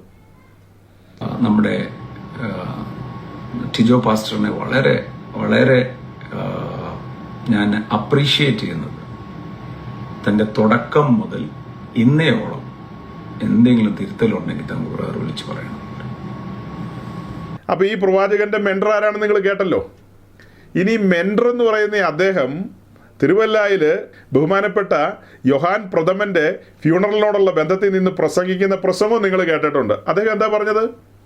But great is his reward in heaven, and I am sure that when he entered the heavenlies, Jesus himself, as Stephen was welcomed by Jesus, he will be welcomed in the heavenly abode. Pentecost അനുഭവത്തിൽ നിന്ന്, അഥവാ വിശ്വാസത്താലുള്ള നീതീകരണം, വിശ്വാസ സ്നാനം, ആത്മസ്നാനം, അങ്ങനെ വിശുദ്ധിക്കും വേർപാടിനും പ്രാധാന്യം കൊടുത്തുകൊണ്ടുള്ള ഒരു ക്രിസ്തീയ ജീവിതം, അതുപോലെ രക്ഷിക്കപ്പെട്ട് വരുന്നവരെല്ലാം പൗരോഹിത്യമുള്ളവരാണ്. അങ്ങനെ ഇവിടെ ഒരു സ്പെഷ്യൽ പൗരോഹിത്യം ഇല്ല. പിന്നെ ദൈവസഭയോടുള്ള ബന്ധത്തിൽ 5 വിധ ശുശ്രൂഷകരുണ്ട് എന്നൊക്കെ വിശ്വസിച്ചിരുന്ന നമ്മുടെ മേപ്രാലുകാരൻ, അങ്ങനെ മേപ്രാലുകാരനായ നമ്മുടെ യോഹാൻ പ്രഥമൻ, അദ്ദേഹത്തിൻ്റെ ഫ്യൂണറലിൽ ഇദ്ദേഹം പറയാണ്, അങ്ങനെയെല്ലാം പോയി നിങ്ങളെ കുപ്പായൊക്കെ ഇട്ട് ഇഡിയുമായി നല്ല കണക്ഷനൊക്കെയുള്ള യോഹാൻ പ്രഥമൻ്റെ മരണശേഷം ഇദ്ദേഹം തിരുവല്ലായിൽ നിന്ന് എന്താ പറഞ്ഞത്? ഇദ്ദേഹത്തിൻ്റെ ഈ പ്രവാചകൻ്റെ മെൻറ്റർ സ്തേഫാനോസ് മരിച്ചു കഴിഞ്ഞപ്പോൾ സ്വർഗം എങ്ങനെ സ്വീകരിച്ചോ അതുപോലൊരു സ്വീകരണമായിരിക്കും ഇദ്ദേഹത്തിന് കിട്ടിയിരിക്കുന്നതെന്ന്. നമ്മുടെ ഭാഷയിൽ പറഞ്ഞാൽ അദ്ദേഹം ഒരു പിന്മാറ്റക്കാരനാണ്. നമ്മൾ മേപ്രാലോ കുറ്റപ്പുഴയിലോ എവിടെയും പോയി നിന്നതൊന്നും പറയാൻ പോകുന്നില്ല കേട്ടോ. നമ്മുടേതായൊരു ഫോറത്തിൽ പറഞ്ഞതാ കേട്ടോ സഹോദരങ്ങളെ. മൈക്കെടുത്ത് നാട്ടിൽ അനൗൺസ് ചെയ്ത് നടക്കാനൊന്നും നമുക്ക് പ്ലാനില്ല. നമ്മളെ ഇങ്ങനെയൊക്കെ തുറന്നു പറയുന്ന നമ്മുടെ ഇടയിലുള്ള വിശുദ്ധന്മാർ വഞ്ചിക്കപ്പെടരുത്. ഞാനോ നിങ്ങളോ അങ്ങനെ പോയി കഴിഞ്ഞാൽ നമ്മെക്കുറിച്ച് വിശുദ്ധ അപ്പോസ്തലന്മാർ പറയുന്നത് ഛർദ്ദിച്ചത് ഭക്ഷിക്കാൻ തിരിഞ്ഞു പോയ നായ എന്നാ നമ്മെ വിളിക്കുള്ളൂ. അത് സഹോദരി ലിസ പോയാലും രതീഷ് പോയാലും ബിജുബർ പോയാലും ഇവിടെ ഇരിക്കുന്ന ഏത് കേമം പോയാലും നിങ്ങളെയൊക്കെ നായ എന്നേ വിളിക്കുള്ളൂ. അപ്പോൾ എന്നെയോ, ഞാൻ പോയാലും എന്നെ അങ്ങനെ വിളിക്കുള്ളൂ. വിളിച്ചിട്ടിരിക്കുക അപ്പോസ്തലന്മാർ, ഛർദ്ദിച്ചത് ഭക്ഷിക്കാൻ തിരിഞ്ഞ നായെന്ന്. പൂർവ്വകാലത്ത് എന്തെല്ലാം ഉപേക്ഷിച്ചിട്ട് വന്നോ, വിട്ടുപോകുന്നതിനെ ഓർക്കാൻ പാടുണ്ടോ? പിൻപിലുള്ളതിനെയൊക്കെ മറന്നുകൊണ്ട് പരമവിളിയുടെ ലാക്കിലേക്കായിട്ട് ഓടേണ്ടവനല്ലേ. പക്ഷേ യോഹാൻ പ്രഥമൻ നേരെ തിരിഞ്ഞ കാര്യങ്ങൾ ചെയ്തത്. ആ യോഹാൻ പ്രഥമൻ ഇന്ത്യയിലെ അറിയപ്പെടുന്ന അപ്പോസ്തലനാണെന്നൊക്കെയാണ് മെൻഡർ പറഞ്ഞത്. അപ്പോൾ ഇവരൊക്കെ ഏത് ആത്മാവിലായിരിക്കും ഈ മെൻഡറിങ് നടത്തുന്നതും ഈ കേട്ടോണ്ടിരിക്കുന്നതും ഈ പ്രവചിക്കുന്നതും ഒക്കെ? പരിശുദ്ധാത്മാവിലായിരിക്കുമോ? എന്തായാലും യോഹാൻ പ്രഥമൻ മരിച്ചതിന് ശേഷം 40 അടിയന്തരം നടത്തി. നമ്മുടെ ബഹുമാനപ്പെട്ട തങ്കുച്ചായൻ എന്ന മെൻഡർ പുള്ളി മരിക്കുമ്പോൾ 40 അടിയന്തരം നടത്തുമോ? അതായത് ഓർത്തഡോക്സിയുമായി ബന്ധപ്പെട്ട് അവരുടെ വിശ്വാസമായി ചേർത്ത് നമ്മൾ പറയുന്നത് എങ്ങനെയാണ്? ഒരു വ്യക്തി മരിച്ചു കഴിഞ്ഞാൽ അടുത്ത ദിവസങ്ങൾ ഫ്യൂണറലുണ്ട്, ആത്മാവ് ഇവിടെ ചുറ്റിപ്പറ്റി നിൽക്കുകയാണ്. 40 അടിയന്തരവും നടത്തി അന്നത്തെ കാര്യപരിപാടികളൊക്കെ പൂർത്തീകരിച്ച് അദ്ദേഹത്തെ ആത്മാവിനെ പറഞ്ഞു വിടുവിടുന്നത്. അതാണ് അവരുടെ വിശ്വാസം അനുസരിച്ചുള്ള കാര്യപരിപാടികൾ. അതാണോ പെന്തക്കോസ്തുകാരുടെ വിശ്വാസം? അങ്ങനെയാണോ അവർ വിശ്വസിക്കുന്നത്? കഴിഞ്ഞൊരു മെസ്സേജിൽ നമ്മൾ ക്ലിയർ ആയിട്ട് കാര്യങ്ങൾ പറഞ്ഞില്ലേ? ഒരു വ്യക്തി മരിക്കുമ്പോൾ തന്നെ അദ്ദേഹത്തിൻ്റെ ഡെസ്റ്റിനേഷൻ തീരുമാനിക്കപ്പെടുകയാണ്. ഒന്നുമല്ല കീഴോട്ട് അല്ലെ മേലോട്ട്, കീഴേ പാതാളം അല്ലെങ്കിൽ സ്വർഗീയമായ അനുഭവം, സ്വർഗീയ പർദീസ എന്നോ എങ്ങനെ വേണമെങ്കിലും പറഞ്ഞു. ആകാശങ്ങളിലൂടെ കടന്നുപോയി ഉയരത്തിൽ വിശ്രമിക്കും വിശുദ്ധന്മാരോടുകൂടെ. ക്രിസ്തുവിലാണെങ്കിൽ. പിന്മാറ്റക്കാരനാണെങ്കിലോ, പിന്മാറ്റക്കാരനും അവിടെ വിശ്രമിക്കുമെന്ന് പഠിപ്പിച്ചു കഴിഞ്ഞാൽ, മിസ്റ്റർ ഏത് ആത്മാവിലാണ് താങ്കൾ ഇതൊക്കെ പറയുന്നത്? പരിശുദ്ധാത്മാവ് ഒരിക്കലും അങ്ങനെ പഠിപ്പിക്കില്ല. അപ്പോൾ 100-ലധികം സീറ്റ് എന്ന് പറഞ്ഞതോ? അതൊക്കെ LKG-ക്കാർ വിശ്വസിക്കും. ദൈവവചനത്തെക്കുറിച്ച് ബോധ്യമുള്ളവരും ആത്മാക്കളെ വിവേചിക്കുന്നവരുമായ ആരും അതൊന്നും വിശ്വസിക്കില്ല. അവർ പറയുന്നത് ചിലപ്പോൾ ഒത്തുവരും. അവർ പറയുന്നതൊക്കെ ചിലപ്പോൾ ഒത്തുവരും. 2 ദിനവൃത്താന്തം 2 Chronicles chapter 18 വേഗം തുറന്നു. 2 ദിനവൃത്താന്തം 18-ാം അധ്യായം നമ്മൾ തുറക്കുമ്പോൾ നമ്മൾ ഒരിക്കൽ വിശദമായി നോക്കിയിട്ടുള്ള ഒരു ചാപ്റ്ററാണ്. നിങ്ങൾക്കറിയാം, യഹോശഫാത്തും ആഹാവുമായി സന്ധിക്കുന്നൊരു അധ്യായമാണത്. യഹൂദ രാജാവായ യഹോശഫാത്ത് ഇസ്രായേലി രാജാവായ ആഹാബിൻ്റെ അടുക്കൽ വരുന്നതും അങ്ങനെ അവർ രണ്ടുപേരും കൂടെ ഒരുമിച്ച് സംസാരിച്ചിരിക്കുന്നതാണ് ആദ്യത്തെ ഭാഗങ്ങൾ. അങ്ങനെ അവർ തമ്മിൽ സംസാരിച്ചിരിക്കുമ്പോൾ ആഹാബ് യഹോശഫാത്തിനോട് പറയാണ്, ഗിലെയാദിലെ റമോത്തിലേക്ക് നീ എന്നോട് കൂടെ യുദ്ധത്തിന് വരണമെന്ന്. നമ്മൾ രണ്ടുപേരും ഒന്നല്ലേ എന്നാണ് ചോദിക്കുന്നത്. ന്യൂ ജനറേഷൻ പെന്തിക്കോസ്റ്റ് എന്നൊക്കെ പറഞ്ഞ് നമ്മൾ അങ്ങനെ തരംതിരിവൊന്നും കാണിക്കരുത്. ഈ ആഭരണത്തിൻ്റെ കാര്യത്തിൽ മാത്രമല്ലേ നമ്മൾ തമ്മിൽ വ്യത്യാസമുള്ളൂ. യുദ്ധത്തിന് പോകുമ്പോൾ നമുക്ക് ഒരുമിച്ചങ്ങ് പോയേക്കാം. നോക്കണം, ഈ വന്നിരിക്കുന്ന ആരാ? സൈന്യങ്ങളുടെ ദൈവമായ യഹോവയുടെ അഭിഷിക്തനായ യഹോശഫാത്താ വന്നിരിക്കുന്നത്. അല്ല, പുള്ളിക്ക് എന്താ അവിടെ കാര്യം എന്ന് ചോദിച്ചു കഴിഞ്ഞാൽ, ചില സമയത്ത് പിരിവെട്ടിപ്പോവും. ചില സമയത്ത് അത് എത്ര സീനിയർ പാസ്റ്ററാന്ന് പറഞ്ഞിട്ടും കാര്യമില്ല, ചില സമയത്ത് ബോധം മറഞ്ഞു പോകും. അങ്ങനെ മറഞ്ഞു പോകുന്ന സമയത്താണ് ഇവർ പറയുന്നത് എല്ലാം ഒന്നാന്ന് പറഞ്ഞു കളയും. തങ്കുച്ചായൻ ആൻ്റെ ടീംസൊക്കെ പറഞ്ഞാൽ ഇവരും എന്ത് ചെയ്യും? ഇവർ സെക്കൻഡ് ചെയ്യും. യഹോശഫാത്തിന് വരേണ്ട സ്ഥലമല്ലാതെ അവിടെ വന്നിട്ട് അദ്ദേഹത്തോട് സംബന്ധം കൂടി രണ്ടുപേരും കൂടെ യുദ്ധത്തിന് പോകാൻ പ്ലാൻ ചെയ്യുകയാണ്. ആ സമയത്ത് ഇസ്രായേലിലുള്ള പ്രവാചകന്മാരെ എല്ലാം ആഹാബ് വിളിച്ചു വരുത്തുക. 400 പ്രവാചകന്മാർ ഒരേ സ്വരത്തിൽ ഒരേ ഭാഷയിൽ പ്രവചിക്കുകയാണ്. മഹാരാജാവേ, നിങ്ങൾ യുദ്ധത്തിന് പോക്കോ, നിങ്ങളുടെ കൈകളുടെ പ്രവൃത്തികളെ സാധ്യമാകും, നിങ്ങൾ വിജയശ്രീ ലാളിതനായിട്ട് മടങ്ങി വരുമെന്നൊക്കെയാണ് അവർ പറയുന്നത്. ഒരേ സ്വരത്തിലാണ് പറയുന്നത്. അങ്ങനെ ഇരിക്കുമ്പോൾ യഹോശഫാത്തിനൊരു ചെറിയ സംശയം. നമ്മുടെ ഭാഷയിൽ പറഞ്ഞ പുള്ളി രക്ഷിക്കപ്പെട്ട് സ്നാനപ്പെട്ടതാ. കുരുത്തക്കേട് ഇപ്പോൾ കയ്യിലുണ്ടെങ്കിൽ പോലും സ്വർഗത്തിലെ ദൈവത്തിന് തന്നോട് കരുണയുള്ളത് കൊണ്ട് ഒരു ചെറിയ ചിന്ത ഉള്ളി കൊടുത്തു, ഒന്നുകൂടി ഒരു ഡബിൾ ചെക്ക് ചെയ്തേരേന്ന്. ഇതൊക്കെ കേട്ടിട്ട് ഉടനെ ആമേന്നൊന്നും പറയണ്ട, തംസ് അപ്പ് ഒന്നും കൊടുക്കണ്ട, ഒരു ഡബിൾ ചെക്ക് ചെയ്തേക്കാൻ പറഞ്ഞു. അങ്ങനെ ഡബിൾ ചെക്ക് എന്നുള്ള നിലയിലാണ് ആഹാബിനോട് ചോദിക്കുന്നത്, ഇത്രയും പ്രവാചകന്മാരല്ലാതെ വേറെ ഏതെങ്കിലും ഒരുത്തരെങ്കിലും ഉണ്ടോ എന്ന് ചോദിക്കുക പ്രവാചകനായിട്ടേ. അപ്പോൾ ആഹാബ് പറയാ, ഉണ്ട്, ഒരുത്തനുണ്ട്. അവൻ എന്നെക്കുറിച്ച് ഗുണമായതൊന്നും പ്രവചിക്കില്ല, ഒരു ഗുണമില്ലാത്ത ഒരുത്തനാണ്. അവനോട് നമുക്ക് ചോദിച്ചിട്ട് ഒരു കാര്യമില്ല, അവൻ പറയാൻ പോകുന്നത് എന്നാന്ന് എനിക്കറിയാം, വെറുതെ എന്തിനാ അവനെ വിളിക്കുന്നതെന്ന് ചോദിച്ചു. അപ്പോൾ യഹോശഫാത്ത് പറയാണ്, അയ്യോ രാജൻ അങ്ങനെ പറയല്ലേ, അവനെ വിളിക്കൂ.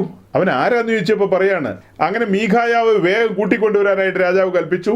ഈ പരിചാരകൻ മീഖായാവിൻ്റെ വീട്ടിൽ ചെന്ന് അദ്ദേഹത്തെ വിളിക്കാൻ ചെന്നപ്പോൾ കാര്യങ്ങളെ പറഞ്ഞു. 400 പ്രവാചകന്മാർ പറഞ്ഞിരിക്കുന്നത് ഒറ്റ സ്വരത്തിലാണ്.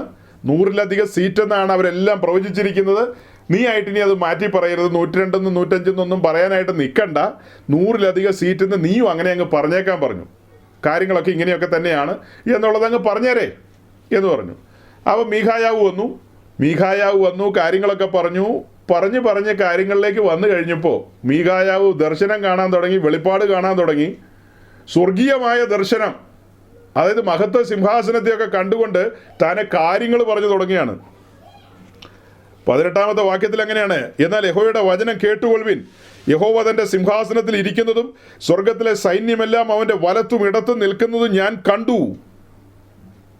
അതെന്താ ഈ 400 പേരും കാണാതിരുന്നത്? ലോകത്തെ പെന്തിക്കോസുകാർ മുഴുവൻ പറയുന്നത് 100-ലധികം സീറ്റുണ്ടെന്ന് പറഞ്ഞല്ലോ, പറഞ്ഞ് ബാക്കിയെല്ലാം ഒത്തില്ലേ, പിന്നെ എന്താ നിങ്ങൾ ഇങ്ങനെ പറയുന്നതെന്നാ ചോദിക്കുന്നത്. ഈ 400 പേരും പറഞ്ഞത് ഒരേ കാര്യം തന്നെയാണ്, സമ്മതിച്ചു. പക്ഷെ ഇപ്പൊ വന്നവൻ ആരാന്ന് മനസ്സിലായോ? സ്വർഗത്തിനും ഭൂമിക്കും ദൈവമായവന്റെ ദാസനാ വന്നിരിക്കുന്നത്. ഇത് ദൈവത്തിന്റെ പ്രവാചകനാണ്, അസൽ പ്രവാചകനാണ്. അവൻ വെളിപ്പാടിൽ കാര്യങ്ങളെ പറയുകയാണ്. ആ 400 പേർക്ക് ഇങ്ങനെ വല്ല ബോധ്യം കിട്ടിയോ? ഇവിടെ മീഖായാവിന്റെ മുമ്പിൽ ഒരു രാജാവല്ല നിൽക്കുന്നത്, 2 രാജാക്കന്മാരാണ് നിൽക്കുന്നത്. ഉഗ്രപ്രതാപികളായ 2 രാജാക്കന്മാര്. അത് മാത്രമല്ല, അതിലൊരു രാജാവിന്റെ പെമ്പിള എന്ന് പറയുന്നത് എന്തിനും പോകുന്ന ഒരുത്തിയാണ്, അറിയാമല്ലോ പുള്ളിക്കാരിയെ. അപ്പോൾ അങ്ങനെയുള്ള ആ രാജസന്നിധിയിൽ വന്ന് നിർഭയനായി നിന്നുകൊണ്ട് അവരോട് കാര്യങ്ങളെ പറയുകയാണ്. അതാണ് ദൈവത്തിന്റെ പ്രവാചകൻ എന്ന് പറയുന്നത്. അല്ലാതെ ആളുകളെ പ്രസാദിപ്പിക്കുന്ന, എത്ര വോട്ടിന് ജയിക്കും എന്ന് പറയുന്നത്, ഇതൊന്നും ദൈവത്തിന്റെ പ്രവാചകനല്ലെന്നേ. ദൈവത്തിന്റെ പ്രവാചകന്റെ പണി അതൊന്നുമല്ല. അങ്ങനെ മീഖായാവ് കാര്യങ്ങളൊക്കെ പറഞ്ഞ് താഴേക്ക് വന്നു കഴിഞ്ഞിട്ട്, അതായത് അതിൻ്റെ 19 മുതൽ 21 വരെയുള്ള വാക്യങ്ങൾ വായിക്കുമ്പോൾ ഗഹനമായ കാര്യങ്ങളാണ് നമ്മുടെ മുമ്പിൽ വരുന്നത്. അവിടെ മീഖായാവ് പറയുന്നൊരു കാര്യമുണ്ട്. അതായത് താൻ കണ്ട ദർശനവുമായി ബന്ധപ്പെട്ടാണ് പറയുന്നത്. ഇസ്രായേൽ രാജാവായ ആഹാബ് ചെന്ന് ഗിലെയാദിലെ റമോത്തിൽ പട്ടുപോകേണ്ടതിന് അവനെ ആർ വശീകരിക്കുമെന്ന് യഹോവ ചോദിച്ചതിന് ഒരുത്തൻ ഇങ്ങനെയും ഒരുത്തൻ അങ്ങനെയും പറഞ്ഞു. എന്നറിയ ഒരു ആത്മാവ് മുമ്പോട്ട് വന്ന് യഹോവയുടെ സന്നിധിയിൽ നിന്നു. ഞാൻ അവനെ വശീകരിക്കുമെന്ന് പറഞ്ഞു. യഹോവ അവനോട് ഏതിനാലെന്ന് ചോദിച്ചതിന് ഞാൻ ചെന്ന് അവൻ്റെ സകല പ്രവാചകന്മാരുടെയും വായിൽ ഭോഷ്കിൻ്റെ ആത്മാവായി ഇരിക്കുമെന്ന് പറഞ്ഞു. നീ അവനെ വശീകരിക്കും, നിനക്കത് സാധിക്കും, നീ അങ്ങനെ ചെയ്യുക എന്ന് അവൻ കൽപ്പിച്ചു. നോക്കണം, ഭോഷ്കിൻ്റെ ആത്മാവിനെ സൈന്യങ്ങളുടെ ദൈവമായ യഹോവ അനുവദിക്കുകയാണ്. അങ്ങനെ ഭോഷ്കിൻ്റെ ആത്മാവിനെ അനുവദിച്ചു. 400 പ്രവാചകന്മാരുടെ അധരത്തിലും അത് തന്നെ വന്നു. അങ്ങനെ അവർ വ്യാജ പ്രവചനം നടത്തി. ഇസ്രായേൽ രാജാവ് വഞ്ചിക്കപ്പെട്ടു. മീഖായാവിൻ്റെ പ്രവചനം അദ്ദേഹം ഉൾക്കൊണ്ടില്ല എന്നുള്ളത് നമുക്ക് വായിക്കുമ്പോൾ മനസ്സിലാകും. ആ കാര്യം നമ്മളിപ്പോൾ പറഞ്ഞ വിഷയമായിട്ട് എങ്ങനെ കണക്ട് ചെയ്യും? അവിടെ 400 പ്രവാചകന്മാരുടെ അധരത്തിൽ ഭോഷ്കിൻ്റെ ആത്മാവിനെ ദൈവം അനുവദിച്ചു. അവിടെ ഒരു ടെസ്റ്റായിരുന്നു. അതുപോലെ ഇന്നിൻ്റെ മലയാളി പെന്തിക്കോസ്തിൻ്റെ നടുവിൽ ഇതുപോലെയുള്ള പ്രവാചകന്മാരെ നിർത്തിയിട്ട് ദൈവം അനുവദിക്കും. 100-ലധികം എന്നൊക്കെ പറഞ്ഞോ എന്ന് പറയുമ്പോൾ അവർ 100-ലധികമൊക്കെ പറയും. അതിനൊരു സ്പിരിറ്റിൻ്റെ സഹായം അവർക്കുണ്ടാകും. ആ സ്പിരിറ്റിൻ്റെ കാര്യം ഇപ്പോൾ വായിച്ചത്. അതേ കാര്യം തന്നെ 2 തെസ്സലോനിക്ക ലേഖനം 2-ാം അധ്യായത്തിൻ്റെ 9 മുതൽ 12 വരെയുള്ള വേദഭാഗങ്ങളിലുമുണ്ട്. അതായത് സത്യത്തെ സ്നേഹിച്ച് കൈക്കൊള്ളാതെ ഭോഷ്ക് വിശ്വസിക്കുമാറ് വ്യാജത്തിൻ്റെ ആത്മാവിനെ സ്വർഗത്തിലെ ദൈവം തന്നെ അനുവദിക്കും. സത്യത്തെ സ്നേഹിച്ച് കൈക്കൊള്ളുക എന്ന് പറഞ്ഞാൽ സുവിശേഷ സത്യങ്ങളെ സ്നേഹിച്ച് കൈക്കൊള്ളാതെ ഇത്തരം വ്യാജമായ അത്ഭുതങ്ങളും അടയാളങ്ങളും വ്യാജമായ കാര്യങ്ങളിലും ആശ്രയിക്കുന്ന ആളുകളെല്ലാം വഞ്ചിക്കപ്പെടുമെന്നുള്ള കാര്യമാണ് ആ വാക്യങ്ങളിലെല്ലാം ഉള്ളത്. ആ വാക്യങ്ങളൊക്കെ വായിക്കണ്ടേന്ന് ചോദിച്ചാൽ സമയം പോയതുകൊണ്ട് ഞാൻ വായിപ്പിക്കുന്നില്ലെന്നേ ഉള്ളൂ. നിങ്ങൾ തന്നെ പിന്നീട് ഇതിനോട് ചേർത്ത് വെച്ച് വായിച്ച് മനസ്സിലാക്കുക. നമ്മൾ 2 ദിനവൃത്താന്തം 18-ാം അധ്യായം ഇപ്പോൾ തുറന്നു. അതിൻ്റെ കൂട്ടത്തിൽ 2 തെസ്സലോനിക്ക ലേഖനം 2-ാം അധ്യായവും പറഞ്ഞു. ഈ പറഞ്ഞ അധ്യായങ്ങളിൽ നിന്നൊക്കെ നമുക്ക് മനസ്സിലാകുന്ന കാര്യം എന്താണ്? ഭോഷ്കിൻ്റെ ആത്മാവിനെ സ്വർഗത്തിലെ ദൈവം തന്നെ അനുവദിക്കും. അപ്പോൾ പറഞ്ഞു വരുന്ന കാര്യങ്ങളൊക്കെ ഒത്തുവരും. വിശുദ്ധന്മാർ കാര്യങ്ങളെ വിവേചിക്കണം. ഇത് ഏത് ആത്മാവിലാണെന്നുള്ളത് മനസ്സിലാക്കണം. പുതിയ നിയമത്തിൻ്റെ പ്രവാചകന്റെ ഡ്യൂട്ടി ഇതൊന്നും അല്ല സഹോദരങ്ങളെ. നിങ്ങൾ വേഗം എഫേസ്യ ലേഖനം 4-ാം അധ്യായത്തിലേക്ക് വരും. നമ്മൾ ഓടിച്ചോടിച്ച് പറയുകയാണ്. 4-ാം അധ്യായത്തിൻ്റെ 11-ാം വാക്യത്തിൽ 5 വിധ ശുശ്രൂഷകരെ തിരഞ്ഞെടുത്ത കാര്യം നമുക്കറിയാം. അവരുടെ ഉത്തരവാദിത്വത്തെക്കുറിച്ചാണ് 12 മുതൽ 16 വരെയുള്ള വേദഭാഗങ്ങളിൽ എഴുതിയിരിക്കുന്നത്. ഈ എഴുതിയിരിക്കുന്ന വേദഭാഗങ്ങളിൽ എത്ര ഘനമേറിയ കാര്യങ്ങളാണ് എഴുതിയിരിക്കുന്നത്. 5 വിധ ശുശ്രൂഷകരുടെ ഉത്തരവാദിത്വമാണ് അവിടെ കാണുന്നത്. അതിലൊരാളാണ് പ്രവാചകൻ. ആ പ്രവാചകന്റെ ഉത്തരവാദിത്വം എന്തെന്നാണ് നമ്മൾ വായിക്കുന്നത്? ഈ ജനം വിശ്വാസത്തിലും ദൈവപുത്രനെക്കുറിച്ചുള്ള പരിജ്ഞാനത്തിലുമുള്ള ഐക്യതയിലും, അതായത് വിശ്വാസത്തിൽ ഇവരെല്ലാം ഒരു ഐക്യതയിൽ വരേണ്ടതുണ്ട്. ഈ 4-ാം അധ്യായം തുടങ്ങി താഴേക്ക് വരുമ്പോൾ അതിൻ്റെ 4-ാം വാക്യത്തിലേക്ക് വരുമ്പോൾ നമ്മൾ കാണുന്നത്, നിങ്ങളെ വിളിച്ചപ്പോൾ ഏക പ്രത്യാശയ്ക്കായി നിങ്ങളെ വിളിച്ചതുപോലെ ശരീരം ഒന്ന്, ആത്മാവ് ഒന്ന്, കർത്താവ് ഒരുവൻ, വിശ്വാസം ഒന്ന്, സ്നാനം ഒന്ന് എന്നൊക്കെ പറഞ്ഞാണ് ആ വാക്യം അങ്ങനെ മുന്നോട്ട് പോകുന്നത്. അപ്പോൾ വിശ്വാസം ഒന്ന്, ആ വിശ്വാസത്തിൽ ഇവർ ഐക്യതയുള്ളവരായി തീരണം. അപ്പസ്തോലൻ്റെയും പ്രവാചകൻ്റെയും സുവിശേഷകൻ്റെയും ഉപദേഷ്ടാവിൻ്റെയും ഒക്കെ ഉത്തരവാദിത്വം അത് തന്നെയാണ്. അവരെ ഐക്യതയിലേക്ക് കൊണ്ടുവരണം. ദൈവപുത്രനെക്കുറിച്ചുള്ള പരിജ്ഞാനത്തിൻ്റെ ആഴത്തിലേക്ക് കൊണ്ടുവരണം. വാത്സല്യ സഹോദരങ്ങളെ, നിങ്ങൾ ഓർക്കുന്നില്ലേ, കഴിഞ്ഞ കുറേ ആഴ്ചകളായി നമ്മൾ നമ്മുടെ സൺഡേ മെസ്സേജിനകത്ത് സമാഗമന കൂടാരത്തോടുള്ള ബന്ധത്തിൽ അതിൻ്റെ വിശുദ്ധ സ്ഥലത്തിരിക്കുന്ന പെട്ടകം, ആ പെട്ടകത്തിനകത്തിരിക്കുന്ന പൊൻപാത്രം, പൊൻപാത്രത്തിലെ മന്ന, ആ മന്നയെക്കുറിച്ച് നമ്മൾ ധ്യാനിക്കുകയായിരുന്നു. എന്തൊരു ഗംഭീരമായ ധ്യാന വിഷയമായിരുന്നു അത്. 4-5 ആഴ്ചകളാണ് കടന്നുപോയത്. രാത്രികാലങ്ങളിൽ പാളയത്തിൽ പൊഴിയുന്ന മന്ന, പ്രഭാതകാലത്ത് അവർ ഒരിടം കഴിയും മന്ന, അവർ പെറുക്കിയെടുക്കുന്ന മന്ന അവരിടിച്ചു പൊടിച്ച് ആ മന്നയിൽ നിന്ന് ഭക്ഷിച്ച്, അതുമായി ബന്ധപ്പെട്ട് എന്തുമാത്രം വിശദീകരണങ്ങളാണ് നമ്മൾ പറഞ്ഞത്. വൈറ്റ് കളറിൽ റൗണ്ട് ഷേപ്പിലുള്ള മന്ന എത്ര ചെറുതാണ് നമ്മൾ നോക്കുമ്പോൾ. ശലോമോൻ യെരൂശലേം ദേവാലയത്തിൻ്റെ നിർമ്മിതി പൂർത്തീകരിച്ചിട്ട് അതിൻ്റെ മുൻപിൽ നിന്നുകൊണ്ട് മുഴങ്കാൽ മടക്കി പ്രാർത്ഥിക്കുന്നൊരു പ്രാർത്ഥനയുണ്ട്. സ്വർഗത്തിലും സ്വർഗാതിസ്വർഗത്തിലും ഒതുങ്ങാത്ത വലിയവനും ഭയങ്കരനും മഹാനുമായ ദൈവമേ എന്ന് പറഞ്ഞുകൊണ്ടാണ് പ്രാർത്ഥന പോകുന്നത്. അങ്ങനെ ഒതുങ്ങാത്ത വലിയവനായ ദൈവം വേഷാൽ മനുഷ്യനായി തൻ്റെ സൃഷ്ടിയായ ഒരു സ്ത്രീയുടെ ഗർഭപാത്രത്തിലേക്ക് ചുരുങ്ങി ഇറങ്ങി വരുന്നൊരു വരവ്, അതാണ് മന്ന പൊഴിയുന്നതുമായി ബന്ധപ്പെട്ട് നമ്മൾ കണ്ടെത്തിയത്. ദൈവപുത്രനെക്കുറിച്ചുള്ള പരിജ്ഞാനത്തിൻ്റെ ആഴങ്ങൾ എന്തെല്ലാം കാര്യങ്ങളാ! അതൊക്കെ ദൈവത്തിൻ്റെ പ്രവാചകൻ്റെ ഉത്തരവാദിത്വമല്ലേ ഈ കാര്യങ്ങളെ ധരിപ്പിക്കുക എന്നുള്ളത്. നമ്മുടെ ഇടയിലുള്ള ആളുകളുടെ എല്ലാം ചിന്ത എന്താണെന്നറിയാവോ? ഏപ്രിൽ കഴിഞ്ഞാൽ മെയ് ആണെന്ന് പറയുന്നവനാ പ്രവാചകൻ എന്നാ. നമ്മൾ ഈ പുസ്തകം പഠിക്കുമ്പോൾ പ്രവാചകൻ്റെ ഡ്യൂട്ടി ഇതൊന്നും അല്ല. പ്രവാചകൻ്റെ ഡ്യൂട്ടിയാണ് 12 മുതൽ 16 വരെയുള്ള വേദഭാഗത്തുള്ളത്. അങ്ങനെ താഴേക്ക് നമ്മൾ വായിച്ചു വരുമ്പോൾ വിശുദ്ധന്മാർ തികഞ്ഞ പുരുഷത്വവും ക്രിസ്തുവിൻ്റെ സമ്പൂർണമായ പ്രായത്തിൻ്റെ അളവും പ്രാപിക്കുവോളം വിശുദ്ധന്മാരുടെ യഥാസ്ഥാപനത്തിനായുള്ള ശുശ്രൂഷയുടെ വേലയ്ക്കും ക്രിസ്തുവിൻ്റെ ശരീരത്തിൻ്റെ ആത്മീയ വർധനവിനുമാകുന്നു. ക്രിസ്തുവിൻ്റെ ശരീരത്തിൻ്റെ ആത്മീയ വർധനവെന്ന് പറഞ്ഞാൽ, ക്രിസ്തുവിൻ്റെ ശരീരം എന്ന് പറഞ്ഞാൽ തൻ്റെ സഭയാണ്. സഭയുടെ ആത്മീയ വർധനവിന് വേണ്ടിയാണ് പ്രവാചകനെ വെച്ചിരിക്കുന്നത്. അല്ലാതെ ഉമാ തോമസ് തൃക്കാക്കരെ ജയിക്കുമോ ഇല്ലയോ എന്നുള്ളത് പറയാനല്ല ദൈവത്തിൻ്റെ പ്രവാചകനെ ആക്കി വെച്ചിരിക്കുന്നത്. അപ്പോൾ അത് പറയണ്ടെന്ന് ചോദിച്ചാൽ അത് പറയേണ്ട ആവശ്യമില്ലെന്നേ. ജനം വോട്ട് ചെയ്യുമെന്ന്. വോട്ട് ചെയ്ത് കഴിഞ്ഞാൽ കുറേ ദിവസം കഴിഞ്ഞ് വോട്ട് പെട്ടി തുറക്കുമ്പോൾ അറിഞ്ഞാൽ പോരെ? നേരത്തെ എന്തിനാ അറിയണേ? നേരത്തെ അറിയണോ? അറിയേണ്ട കാര്യങ്ങളെ എഴുതി വെച്ചിരിക്കുന്നത്. ആ കാര്യങ്ങളെ പ്രസ്താവിക്ക് പ്രവാചക. ജനത്തെ ആ കാര്യങ്ങൾ പറഞ്ഞ് ബോധവൽക്കരിക്ക്. എന്നിട്ട് താഴേക്ക് പറഞ്ഞു വരുന്നത് എങ്ങനെയാ? അങ്ങനെ നാം ഇനി മനുഷ്യരുടെ ചതിയാലും ഉപായത്താലും തെറ്റിച്ചു കളയുന്ന തന്ത്രങ്ങളാൽ കുടുങ്ങിപ്പോകുവാൻ തക്കവണ്ണം. മനുഷ്യരുടെ ചതിയോ? അങ്ങനെയല്ലേ വായിച്ചത്? അങ്ങനെ ഇനി മനുഷ്യരുടെ ചതിയാലും ഉപായത്താലും തെറ്റിച്ചു കളയൂന്ന്. 100-ലധികം സീറ്റ് എന്ന് പറയുമ്പോഴത്തേക്കും പെന്തിക്കോസ് മുഴുവൻ വീണുപോയില്ലേ? ബോംബെയിലെ യൂട്യൂബർ വീണുപോയില്ലേ? വീഡിയോ ഇറക്കി നാട്ടുകാരെ മുഴുവൻ വീഴ്ത്തിയില്ലേ? പരിശുദ്ധാത്മാവിലാണെന്നുള്ള രീതിയിൽ. പരിശുദ്ധാത്മാവിൻ്റെ ഉത്തരവാദിത്വം ഇതാണോ? മനുഷ്യരുടെ ചതിയാലും ഉപായത്താലും. ഉപായം എന്നുള്ള വാക്കിൻ്റെ അർത്ഥമൊക്കെ നിങ്ങൾ തന്നെ കണ്ടെത്തിക്കൊള്ളണം കേട്ടോ. സമയം ഉണ്ടായിരുന്നു നമുക്ക് ഭംഗിയായിട്ട് ഇനിയും പറയാമായിരുന്നു. ചതിയാലും ഉപായത്താലും തെറ്റിച്ചു കളയുന്ന തന്ത്രങ്ങളിൽ കുടുങ്ങിപ്പോകുവാൻ തക്കവണ്ണം ഉപദേശത്തിൻ്റെ ഓരോരോ കാറ്റിനാൽ അലഞ്ഞുഴലുന്ന ശിശുക്കളായിരിക്കാതെ. ആത്മീയത്തിൽ നമ്മൾ ശിശുക്കളായിരുന്നാൽ നിശ്ചയമായും നമ്മൾ അലഞ്ഞുഴലും എന്നുള്ളത് ഗ്യാരണ്ടിയാണ്. അങ്ങനെ വിശുദ്ധന്മാർ അലഞ്ഞുഴലാതിരിക്കണമെങ്കിൽ അവർ വചനമെന്ന മായമില്ലാത്ത പാല് കുടിച്ച് തുടങ്ങണം. പിന്നത്തേതിൽ കട്ടിയായത് ഭക്ഷിക്കണം. അങ്ങനെ ഭേദാഭേദങ്ങളെ തിരിച്ചറിയാൻ കഴിയണം.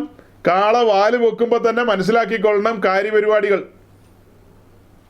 അല്ലാതെ 100-ലധികം സീറ്റെന്ന് കേൾക്കുമ്പോഴത്തേക്കും അയ്യോ ഗ്ലോറി അല്ലേലിയ എന്ന് പറയാൻ പോകരുത്. പറയുന്നവർ പറയട്ടെ എന്നേ. LKG പഠിക്കുന്ന ഒരു കൊച്ച് ഒരു പാറ്റൻ ടാങ്ക് കണ്ടു കഴിയുമ്പോൾ ആ കൊച്ച് എന്തായിട്ടായിരിക്കും അതിനെക്കുറിച്ച് പറയുന്നത്? ഒരു കോഴിക്കൂടാന്ന് തോന്നുന്നതായിട്ട് ആ LKG കൊച്ചിന് തോന്നുള്ളൂ. അതേസമയം നമ്മൾ ആ പാറ്റൻ ടാങ്ക് കണ്ടു കഴിഞ്ഞാൽ എന്തു പറയും? എൻ്റെ ദൈവമേ, അതിനകത്ത് ജോർജ് പാറ്റൺ ഒരു വെടി വെച്ച് കഴിഞ്ഞാൽ നമ്മുടെ കാര്യം തീർന്നു. അത്ര ഭയങ്കര സംഭവം അത്. LKG കുട്ടികൾക്ക് അത് മനസ്സിലാകില്ല, അത് പാറ്റൻ ടാങ്ക് ആണെന്നൊന്നും. അവർ വേറെ രീതിയിലേ ചിന്തിക്കുള്ളൂ. അപ്പം ശിശുക്കളായിരുന്നു കഴിഞ്ഞാൽ ഇതൊന്നും മനസ്സിലാകില്ലെന്നേ. ആത്മീയത്തിൽ വളരണം. അപ്പോൾ എങ്ങനെ വളർത്താം? അപ്പോൾ ഈ വിശുദ്ധന്മാരെ എങ്ങനെ വളർത്താം? അത് പ്രവാചകന്റെ ഉത്തരവാദിത്വമാണ്. പ്രവാചകനെ മാത്രം പുറത്തെടുത്താൽ ഞാൻ ഈ സംസാരിക്കുന്നത്. ദൈവസഭ മുഴുവൻ ശിശുക്കളാണ്. ആ ശിശുക്കളോട് 100-ലധികം സീറ്റ് എന്നൊക്കെ പറഞ്ഞ് അവരെ ഇങ്ങനെ ചുറ്റിച്ചും കറക്കിയും കൊണ്ടു നടക്കുകയാണ്. അതാണോ പ്രവാചകന്റെ ഉത്തരവാദിത്വം? പ്രവാചകന്റെ ഉത്തരവാദിത്വം അവരെ ക്രിസ്തു എന്ന തലയോളം വളർത്തുക എന്നുള്ളതാണ്. അങ്ങനെയല്ലേ തൊട്ട് താഴെ വായിക്കുന്നേ? സ്നേഹത്തിൽ സത്യം സംസാരിച്ചുകൊണ്ട് ക്രിസ്തു എന്ന തലയോളം സകലത്തിലും വളരുവാനിടയാകും. ശരീരം മുഴുവൻ യുക്തമായി ചേർന്നും ഏകീഭവിച്ചും ഓരോരോ അംഗത്തിൻ്റെ അതത് വ്യാപാരത്തിനൊത്തവണ്ണം ഉദവി ലഭിക്കാനുള്ള ഏത് സന്ധിയാലും എന്നൊക്കെ പറഞ്ഞ് പോവുകയാണ് ആ വാക്യം. അപ്പോൾ സഹോദരങ്ങൾ മനസ്സിലാക്കുക, പുതിയ നിയമ പ്രവാചകന്റെ ഉത്തരവാദിത്വം എന്ന് പറയുന്നത് സഭയെ കറക്റ്റ് ചെയ്യുക എന്നുള്ളതാണ്, സഭയെ വചനത്തിൽ വളർത്തുക എന്നുള്ളതാണ്. അപ്പോൾ പ്രവാചകൻ വചനം പ്രസംഗിക്കണമോ എന്ന് ചോദിച്ചു കഴിഞ്ഞാൽ നിശ്ചയമായും അവരുടെ ഉത്തരവാദിത്വം എന്ന് പറയുന്നത് വചനം പ്രസംഗിക്കുക എന്നുള്ളത് തന്നെയാണ്. അപ്പോസ്തല പ്രവൃത്തി 15-ാം അധ്യായത്തിന്റെ 32-ാം വാക്യം ഒന്ന് വായിച്ചേ. യൂദായും ശീലാസ് പ്രവാചകന്മാരാകൊണ്ട് പല വചനങ്ങളാലും സഹോദരന്മാരെ പ്രബോധിപ്പിച്ച് ഉറപ്പിച്ചു. അപ്പോസ്തല പ്രവൃത്തി 15-ാം അധ്യായം നമുക്കറിയാം. 1-ാം ജെറുസലേം സിനഡിന്റെ സമയമാണ്. സിനഡ് കഴിഞ്ഞിട്ട് യൂദാസ് ശീലാസിനെയും അന്ത്യോക്യ മുതലായ സ്ഥലങ്ങളിലേക്ക് അയക്കുകയാണ് ഈ കൗൺസിലിൻ്റെ കാര്യങ്ങളൊക്കെ അവിടെ ധരിപ്പിക്കാൻ പാകത്തിന്. അവർ ആ ദേശങ്ങളിൽ കടന്നു വന്നു. അവർ രണ്ടുപേരും പ്രവാചകന്മാരാകൊണ്ട് അവരോട് വചനം സംസാരിച്ചെന്നാണ് നമ്മൾ വായിക്കുന്നത്. അപ്പോൾ പ്രവാചകൻ എപ്പോഴും വചനം സംസാരിക്കണം. വചനത്തിലൂടെയാണ് അവൻ കാര്യങ്ങളെ കറക്റ്റ് ചെയ്യുന്നത്. അപ്പോൾ നമ്മൾ പറഞ്ഞു കൊണ്ടുവന്നതിൽ ആളുകൾക്ക് ദഹിക്കാത്തൊരു കാര്യമുണ്ട് കേട്ടോ. അല്ല, ഒരു ഇലക്ഷനിൽ ഇത്ര പേര് ജയിക്കുമെന്നും ഇത്ര വോട്ടിന് ജയിക്കുമെന്നും ഒക്കെ പറഞ്ഞു എന്ന് പറഞ്ഞാൽ എന്നാ കുഴപ്പമെന്ന് ചോദിക്കുമ്പോൾ അതിലെ അപ്പോസ്തോലിക മാതൃക എന്നെ ഒന്ന് കാണിച്ചു തന്നാൽ മതി. ഏത് അപ്പോസ്തോലനാണ് കൈസറോടും അഗ്രിപ്പാവിനോടും ഹെരോദാവിനോടും പീലാത്തോസിനോടും അവരുടെ പൊളിറ്റിക്സുമായി ബന്ധപ്പെട്ട കാര്യങ്ങളിൽ ഇടപെടാൻ ചെന്നതും സംസാരിച്ചതും? ചരിത്രത്തിലുണ്ടോ അങ്ങനെ ഒരു കാര്യപരിപാടി ഉണ്ടോ?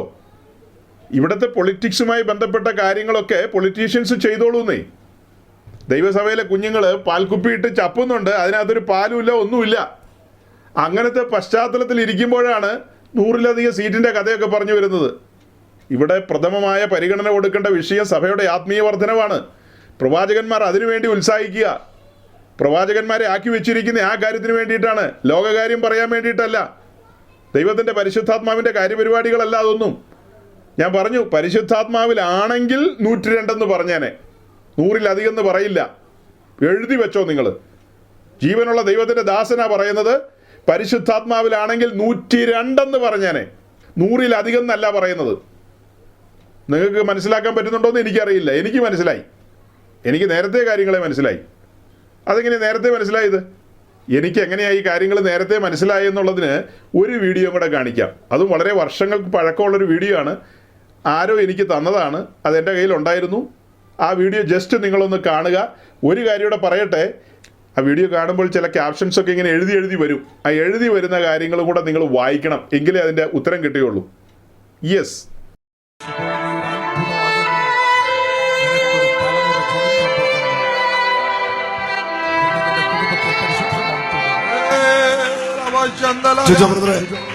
എല്ലാവരും കണ്ണുകൾ അടച്ച് ശബ്ദം ഉയർത്തി കർത്താവിന് ഭയങ്കര ഒരു ആത്മപകർച്ച. ഇത് ജോയ്സ് എന്നാണ് സിസ്റ്ററുടെ പേര്. ബ്രെയിൻ ട്യൂമർ ആണ്. ഈ ആഴ്ച ഓപ്പറേഷൻ ചെയ്യാൻ വന്നത്. ക്രിട്ടിക്കലാണെന്ന് ഡോക്ടർ പറഞ്ഞത്. ഇവർ 4 പേർക്കേ അറിയത്തുള്ളൂ, പക്ഷെ ദൈവം അത് വെളിപ്പെടുത്തി. ഇതിനകത്ത് പോകാതെ അമ്മാമേ, തല കയറിയതിനേക്കാൾ എഫക്റ്റ് ഉണ്ട് അഭിഷിക്തന്മാരിൽ ഇരിക്കുന്ന സാധനത്തിൽ. അമ്മ വിശ്വസിക്കുന്ന തയ്യാറാണ്. തലയിലിരിക്കുന്ന മുഴ തന്നെ ചൂട്ടിപ്പോവും. കണ്ണടച്ചു. യേശുവിന്റെ നാമത്തിൽ ആ മരണക്കെട്ടിനെ ഞാൻ പൊട്ടിക്കുന്നു. ഒരു ഭയങ്കര അത്ഭുതമാകട്ടെ. നിങ്ങളുടെ നാട്ടില് വലിയൊരു യോഗം വെക്കണം. ആ യോഗത്തിന് നമുക്കൊരു സാക്ഷി പറയണം. ആ യോഗം എന്ന് പറയുന്നത് ഒരു തെങ്ങിൻ തോപ്പിലായിരിക്കും. തെങ്ങൊക്കെ ഉള്ളൊരു സ്ഥലം. അടുത്താണോ അങ്ങനത്തെ സ്ഥലം?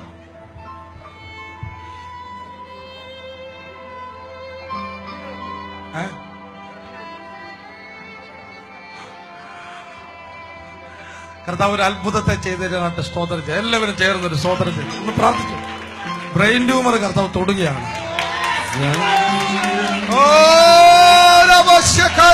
ഭയങ്കര അഭിഷേകം. റേഡിയേഷനുകൾക്കും ഓപ്പറേഷൻ തിയേറ്ററുകൾക്കും കഴിയാത്ത യേശുവിനടുത്ത് ചെയ്യുന്ന ഒരു ആത്മാവിൽ പ്രാർത്ഥിക്കാം.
അവർ വേഗം പറന്നു പോവുകയും ചെയ്യും.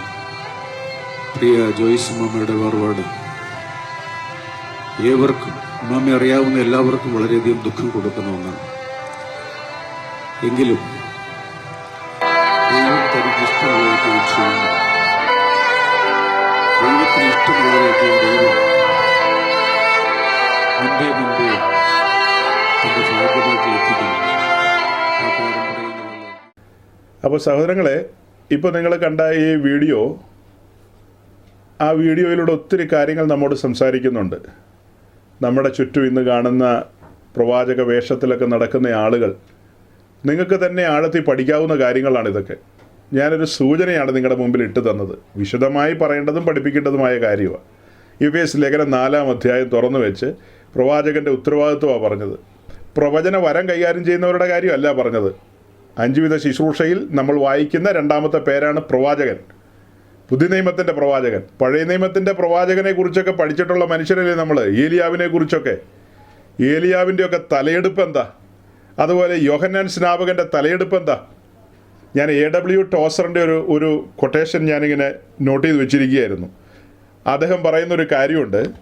നിങ്ങളെ പ്രവാചക ശുശ്രൂഷയ്ക്ക് വിളിച്ചെങ്കിൽ നിങ്ങളുടെ ഗ്രഹകാര്യമൊക്കെ സെറ്റിൽ ചെയ്തിട്ട് അതിന് പോയാൽ മതിയെന്ന്. എന്ന് വെച്ച് കഴിഞ്ഞാൽ അദ്ദേഹം ഉദ്ദേശിച്ചത് എന്താ? ഒരു പുതിയ നിയമ പ്രവാചകൻ എന്നുള്ള നിലയിൽ പോവുകയാണെങ്കിൽ അത് പൂച്ചെണ്ടുകൾ കിട്ടുന്നൊരു മാർഗമല്ല. പൂച്ചെണ്ടുകളും അനുമോദനങ്ങളും വലിയ പ്രവാചകൻ എന്നൊക്കെ പറഞ്ഞ ആളുകൾ ആശ്ലേഷിക്കുന്ന ഒരു ഇടപാടല്ല. കാര്യങ്ങളെയൊക്കെ സെറ്റിൽ ചെയ്തിട്ട് പോയാൽ മതി എന്ന്. അതിനോട് ചേർത്ത് മറ്റൊരു പ്രസിദ്ധനായ ഒരു തിയോളജിയൻ പറഞ്ഞ കാര്യമാണ് ഡോക്ടർ പാർക്കർ. അദ്ദേഹം പറഞ്ഞത്, നീ പ്രവാചക ശുശ്രൂഷയ്ക്ക്